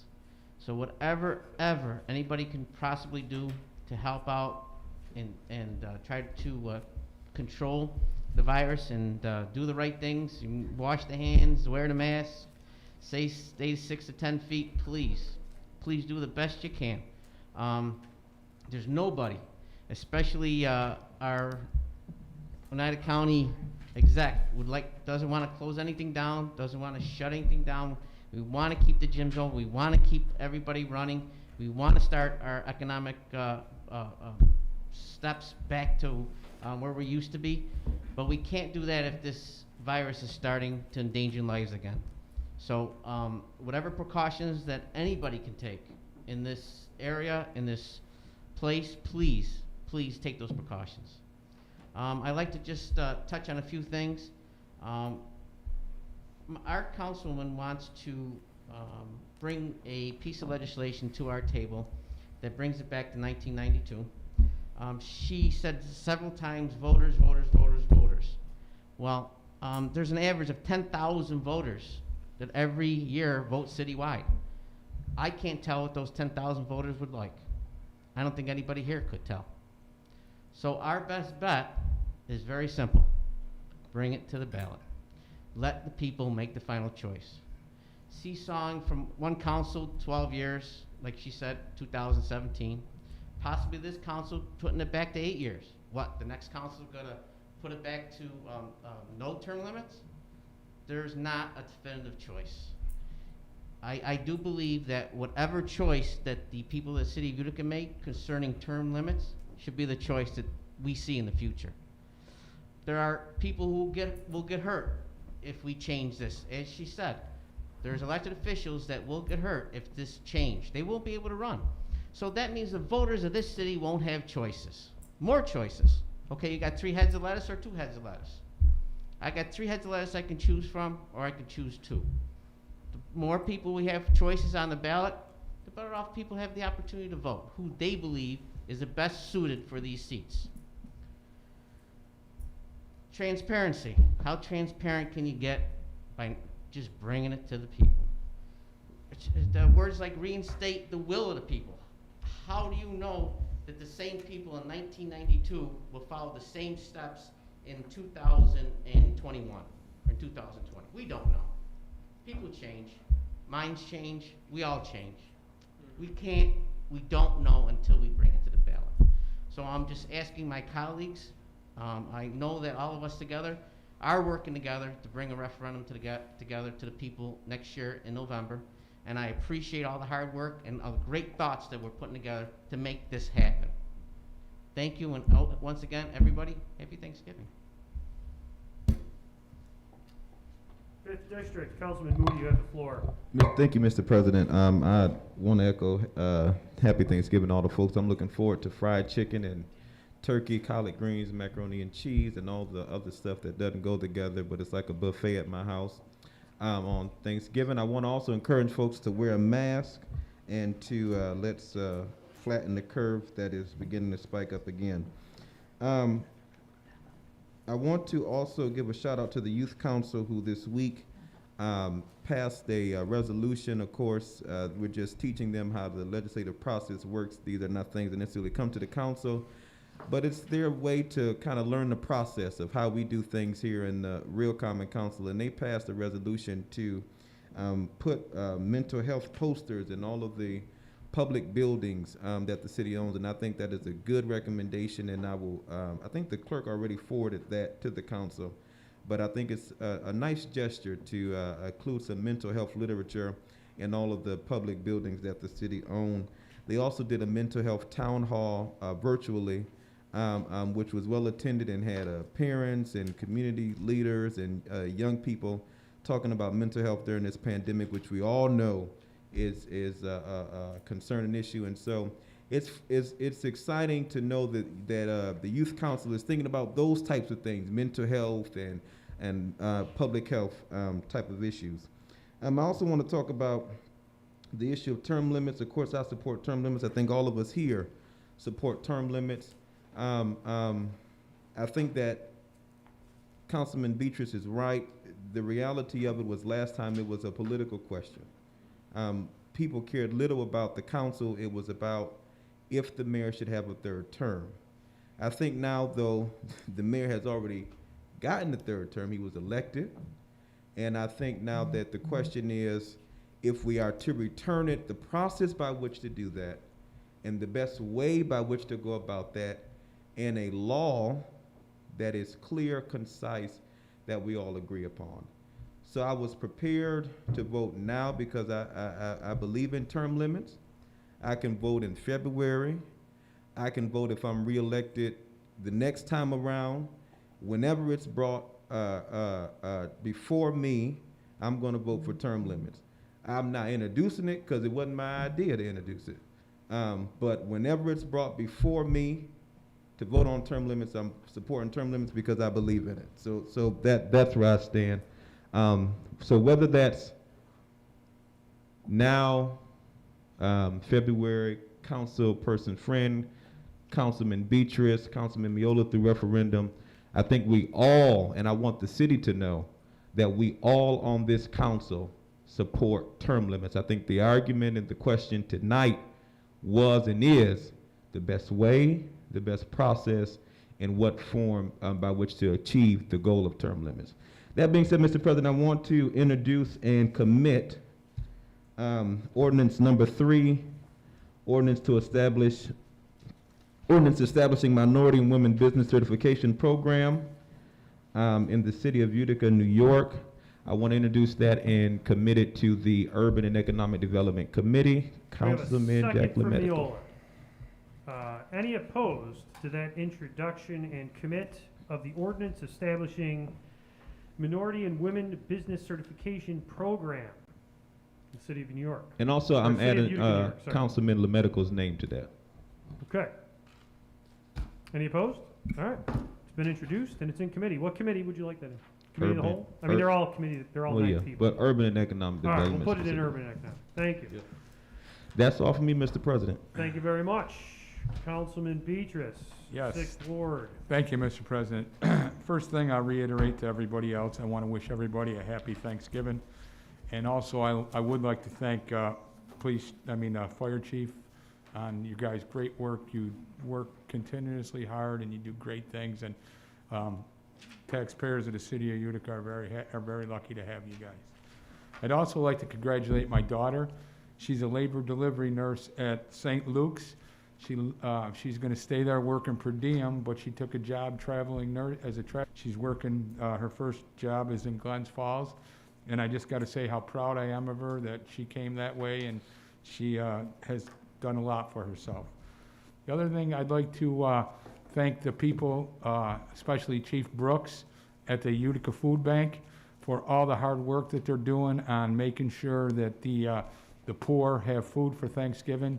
They will be doing a turkey drive giveaway this Friday at the firehouse on Bleecker Street. Lastly, I'll be short with this. I want to thank all of my council people. I'm very proud of the way we tackled a tough issue tonight. It's something, like I said, from when I ran, it's my top priority to bring it back. I agree with Councilman Miola about bringing it to the people, but I will reiterate that it needs to be brought back to the original state of 2017, and then we need to bring it to the people. So again, I want to thank everybody, and again, happy Thanksgiving to everybody. Thank you. Thank you. Councilman at Large and Minority Leader Mark Williamson, you have the floor. Thank you, Mr. President. Happy Thanksgiving to the citizens of Utica. Question for the chief. These guys, they qualify for a medal for a valor or something when this happens, or is this something that comes from the administration? Yeah, we'll be doing an awards ceremony at some point, and they will definitely be receiving a commendation. Okay, and also, when you're talking about term limits, I was there, I voted down the term limits. But I have to agree with Councilman Miola, and I agree with Frank DeBrango, and I agree with basically all you guys, that certain things have to change, and that's okay. But, you know, if you look back in 1992, when this thing was done, and you said 10,000 voters every year, we probably lost considerably, probably 18 to 20,000 people just for morbidity from that time. It was a different era. It was a different time. You're talking 30 years ago. So I do agree with it. I think it should go back to the people. I said that back in 2017. All right? I was going to play politics with it. I'm not going to play politics with it now like some people are trying to do already. It needs to go back to the people like it was originally. Is it an old one? Yes. And what was the genesis of that 1992? To get somebody out of office back in 1992? There was the Common Council playing politics back in 1992 to get a mayor out of office. All right, they put term limits on it. So it's all politics, but it should go back to people. And it should go back on the next referendum, it should go back and whatever they decide. But we're gonna craft it the way so people can understand it and not confuse them. Because sometimes those referendums do confuse people because the way they're written. All right, it needs to be put in layman's terms, not in political terms when we do this referendum. So that's the way I see it. That's all I have today, Mr. President. Thank you. Thank you. Council at Large, Jack LaMedico, you have the floor. Thank you, Mr. President. First of all, I'd like to apologize for jumping in on your list, but you got my error, and I'll talk about that shortly. I'd like to, first of all, I'd like to bring a resolution nominating for the water board. All right. Resolution nominating a candidate to the Upper Mohawk Valley Regional Water Board be resolved pursuant to Section 1226-E of the Public Authorities Law of the State of New York and the agreement between the City of Utica Common Council and the County of Oneida Board of Legislators. The Common Council hereby nominates the following individual as a candidate for appointment to the Upper Mohawk Valley Regional Water Board by the Oneida County Board of Legislators. Dennis Bova, for a 3-year term, expires December 31st, 2023. Further resolved, the City of Utica is hereby directed to transmit the name of the council nominee to the clerk of the county legislator and to retain a record specifying the date of delivery therefore. All right, so we do have a motion and a second to move this legislation. Is there a motion to amend Dennis Bova's name onto the legislation? He read it. Oh, I thought maybe that's what you were, okay, okay. Clear the board. Okay, clear the board. Councilman Burmaster. Your vote? Yes. Okay, all right. Vote on the board and we'll call it. 9 yeas adopted. Thank you very much. Councilman Lomelico, you still have the floor. Yes, I'd just like to discuss something. Hang on, I want to even the field. Councilperson Friend, do you have anything to say? All right, no, just. And I'm gonna wait until he's in the middle of his All right, no, his I first Thank you, I sentence. appreciate you that. know? All right, no, so, thank you, Councilman Conservancy, Lomelico. appreciate Thank it. you. I just wanted to throw a little back. and forth Just, there. Yeah. first of all, I want to wish everybody a safe and wonderful, happy Thanksgiving. But I wanted to talk a little about the Conservancy. There's 3 groups in the city in Utica here that do a tremendous job putting in trees, putting in flower beds, and maintaining our 3 parks within the city. And I'd like to commend both of them, or all 3 of them. The Parks Department, Councilman Williams and the Junior ROTC, they do a wonderful job. And the third that I'd like to talk about is the Conservancy. And I have a letter here written by Phil Bean, the Executive Director. This is the time of year where they'd like to get some donations. If anybody runs in the parks, goes through our parks, they're seeing that in the last 4 or 5 years, our parks have really been cleaned up. The creeks have been cleaned. A lot of the things that were put back in the 1930s when they built those parks up, you see they've been refurbished and a lot of work has been done. A lot of this work has actually been done by the Conservancy. And Phil Bean, the director, wrote me a little letter, and I'd just like to read the letter. Okay, the Conservancy is a nonprofit that helps to restore and maintain Utica's historic parks and parkway system, Roscoe Conkling Park, the 2 Proctor Parks, and the Parkway. In the age of COVID, Uticans are especially lucky to have this system. It's about 70% the size of Central Park, so there is more than abundant room for social distancing, which has made a huge difference to the increased number of people using these parks these days. Even before COVID, research has shown that spending time in urban parks promotes better physical and mental health, and when the parks look good, the positive impact is likely to be all the greater. The Conservancy plants 30 to 50 trees in this system every year and thousands of flowers twice annually on the parkway. It also spends many thousands of dollars watering these plants so they'll thrive and replacing trees that don't survive. In addition, this year we created a new grove of trees around the play area adjacent to the tennis courts and began a multi-year effort to restore FT Proctor Park in time for the 2023 centennial of its donation to the people of Utica. More people know that Thomas R. Proctor mostly paid for the creation of the system. I think it was something like $1 million, I think is what it would cost at the time. However, he left no resources to keep for upkeep. Its very size makes it an unusual quality of life amenity, but it's also been a burden since almost the time of its donation to the people of Utica over a century ago. The Conservancy exists to shoulder this burden with the city. Taxes need to be low to encourage economic development, and the Conservancy endowment pays for only about 70% of the cost of the work it does. So we need voluntary contributions from those who can give so to the parks so we could care for them.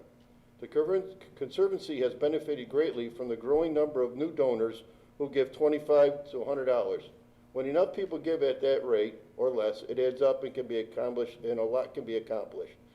And we greatly respect every donor regardless of the size of their gift. Those interested in giving at any level, large or small, can send a check to the Conservancy. Have you put that up there? Okay. Yeah, it's on the screen. At Conservancy at 1641 Genesee Street, Utica, New York, 13501. All right? Or you can visit their website at www.Utica Olmsted Park. I'll do that. www.utica, this is all one word, olmstedparks.org. They really would like your support, and once again, I thank Phil Bean for doing a tremendous job as their executive director. Finally, I'd just like to talk what Celeste was talking about, and I don't mind her talking about the term limits. And that's, you know, she could put it out when she wants to put it out. What got my ear was when she talking about how poor our government has been over the last 8 years that I've been involved. Well, I think our government over the last 8 years has been very good. Even the 4 years, as she's saying.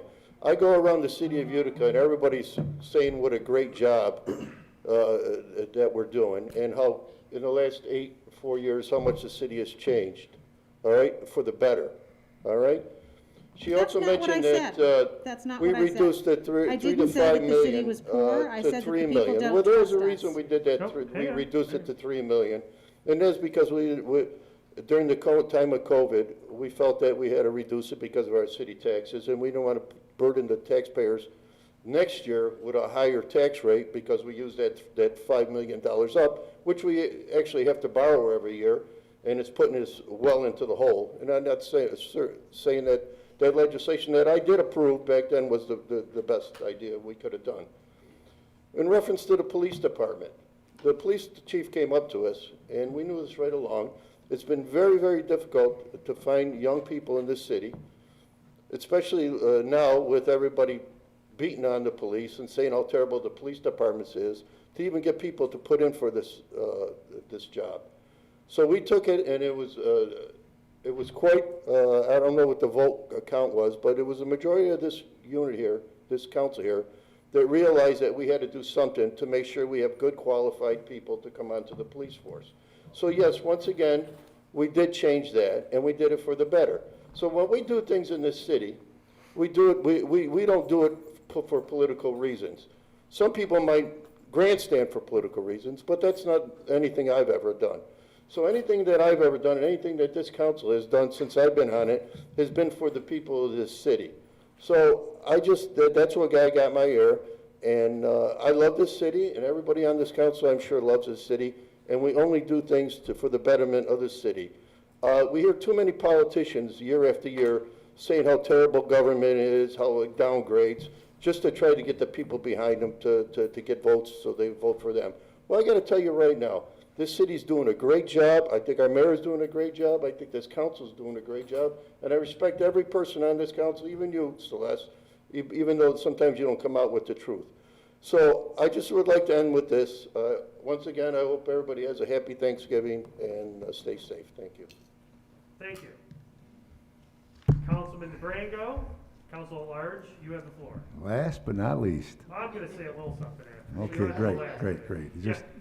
I can't say it, everybody already said it, but happy Thanksgiving, everybody. I know we're having a little get-together. We normally go to my mom's house. I think I said this a couple years ago.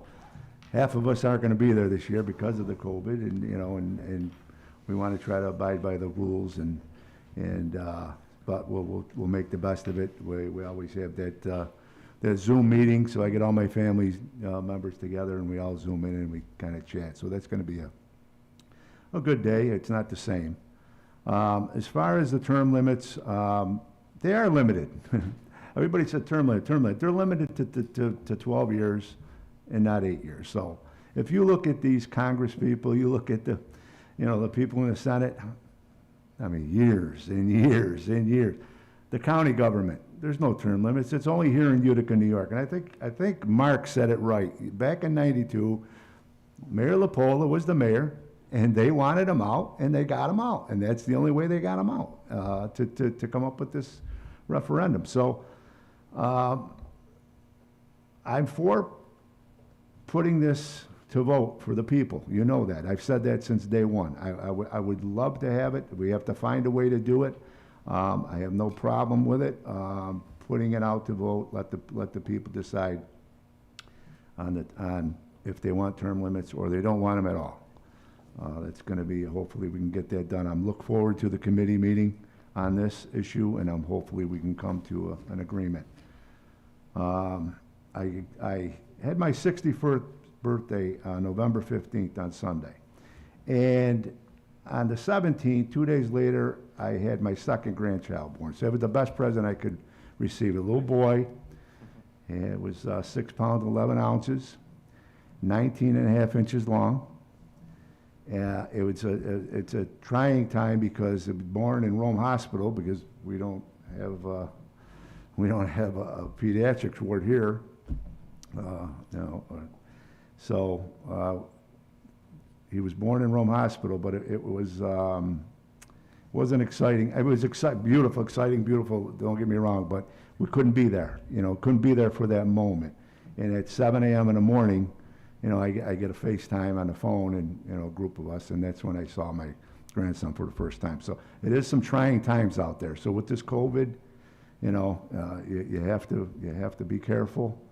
I've been staying away from my son and my daughter-in-law and my granddaughter, who's in the same family, because I just don't want to expose anybody, because, we are out and about in the public, we are public servants, so we try to do the best we can, but sometimes you have to go to meetings and you have to show up here and show up there, whatever it may be. So, but just remember, everybody, I think Councilman Miola said it well, wash your hands, keep your distance, and hopefully, we can get through this. They said that there's a couple vaccines out there that may be coming out shortly, which is a great thing. So hopefully, we can get on the road to recover and get back to normal, because this is not right. I would like to have people in the audience here. A lot of people come and they have their public comment, and I really enjoy hearing them, because sometimes they give me some ideas. So. With that being said, everybody enjoy the holiday, stay safe, and we'll see you back here in a couple of weeks, but I'm all set. Thank you. Thank you. I do have just a few quick things I wanted to state, however, that was a nice remonstrances. It was nice. It was good. It was a good story. The first thing about remonstrances, it's the time we all say our piece, and some of it can be opinion, some of it can be fact, read right out of an encyclopedia, but it is the time that we all speak freely to each other, and we're all forced to sit here and listen, and that's the important part. We're listening to each other. So I know sometimes it gets a little heated here and there, but what I do see on this council, and I want to recognize, is that once that's over, I do see all of your ideas come together, and that's appreciated. What I wanted to talk about is the discussion that's been surrounding this term limits situation. And I have to say, I'm not going to I'm not going to speak for anyone else here. I'm going to speak for just my own personal opinion on this. Both Celeste Friend and Joe Beatrice, you both have brought in my position, my potential intent, the potential whether it may or may not hurt me. I ran for this position 5 years ago and wanted to see where it would go, because I wanted to accomplish something. Whether or not term limits goes back to 8 years now or in January will not hurt or help me. So I'd appreciate if that's left out of the discussion, because it's not germane to the discussion. And as far as term limits goes, I was rabidly against changing it from 8 years to 12, but it did happen, and unfortunately the council made a very unfavorable decision at that time. It was obvious it was unfavorable, but it happened, and the reality is it was within their legal right. So it was processed. This term limit situation has been an aggravating political football from the day that happened. The conversation's never gone away. And this is my opinion, and this is my advice. You don't have to take it. But the quickest and most cut and dry way to end the political football would be to use that same legal right this legislative body has and to just simply reverse that action that council made, which was considered unjust then by people, and then potentially, if you would like, then put it back on the ballot. But just right the wrong, put it back. It's well within your boundaries. And that's really all I wanted to say about this. This is a political football, no matter which way we say it. And furthermore, there's been discussion on whether if it's passed now or next year, it could potentially benefit certain people. And I'm not going to go through all the possibilities and run all the gaming theories, but as far as I'm concerned, if it passes now, it'll hurt one group of people and help another. And if it passes next year, you could sit here and postulate that it could hurt or help another group of people. The point is, just put it back if you want to put it back. If that's what the people wanted, put it back. If you're not going to deal with it, let's stop talking about it. And it's just endless. It's endless. So that's all I have to say on this issue at this time. Moving on from all of that, this council has done a lot of very good things this year. We had to go through a very trying time with COVID. We all came together and figured out how to make these meetings start happening again. That's greatly appreciated. It allows the public to still watch what we're doing here. And that is of great importance to the people who do want to pay attention to what our government is doing. So with that, have a happy Thanksgiving, and I hope to see everyone very soon. And as far as this meeting goes, in our first meeting in December. Thank you. You got a motion to adjourn? Thank you.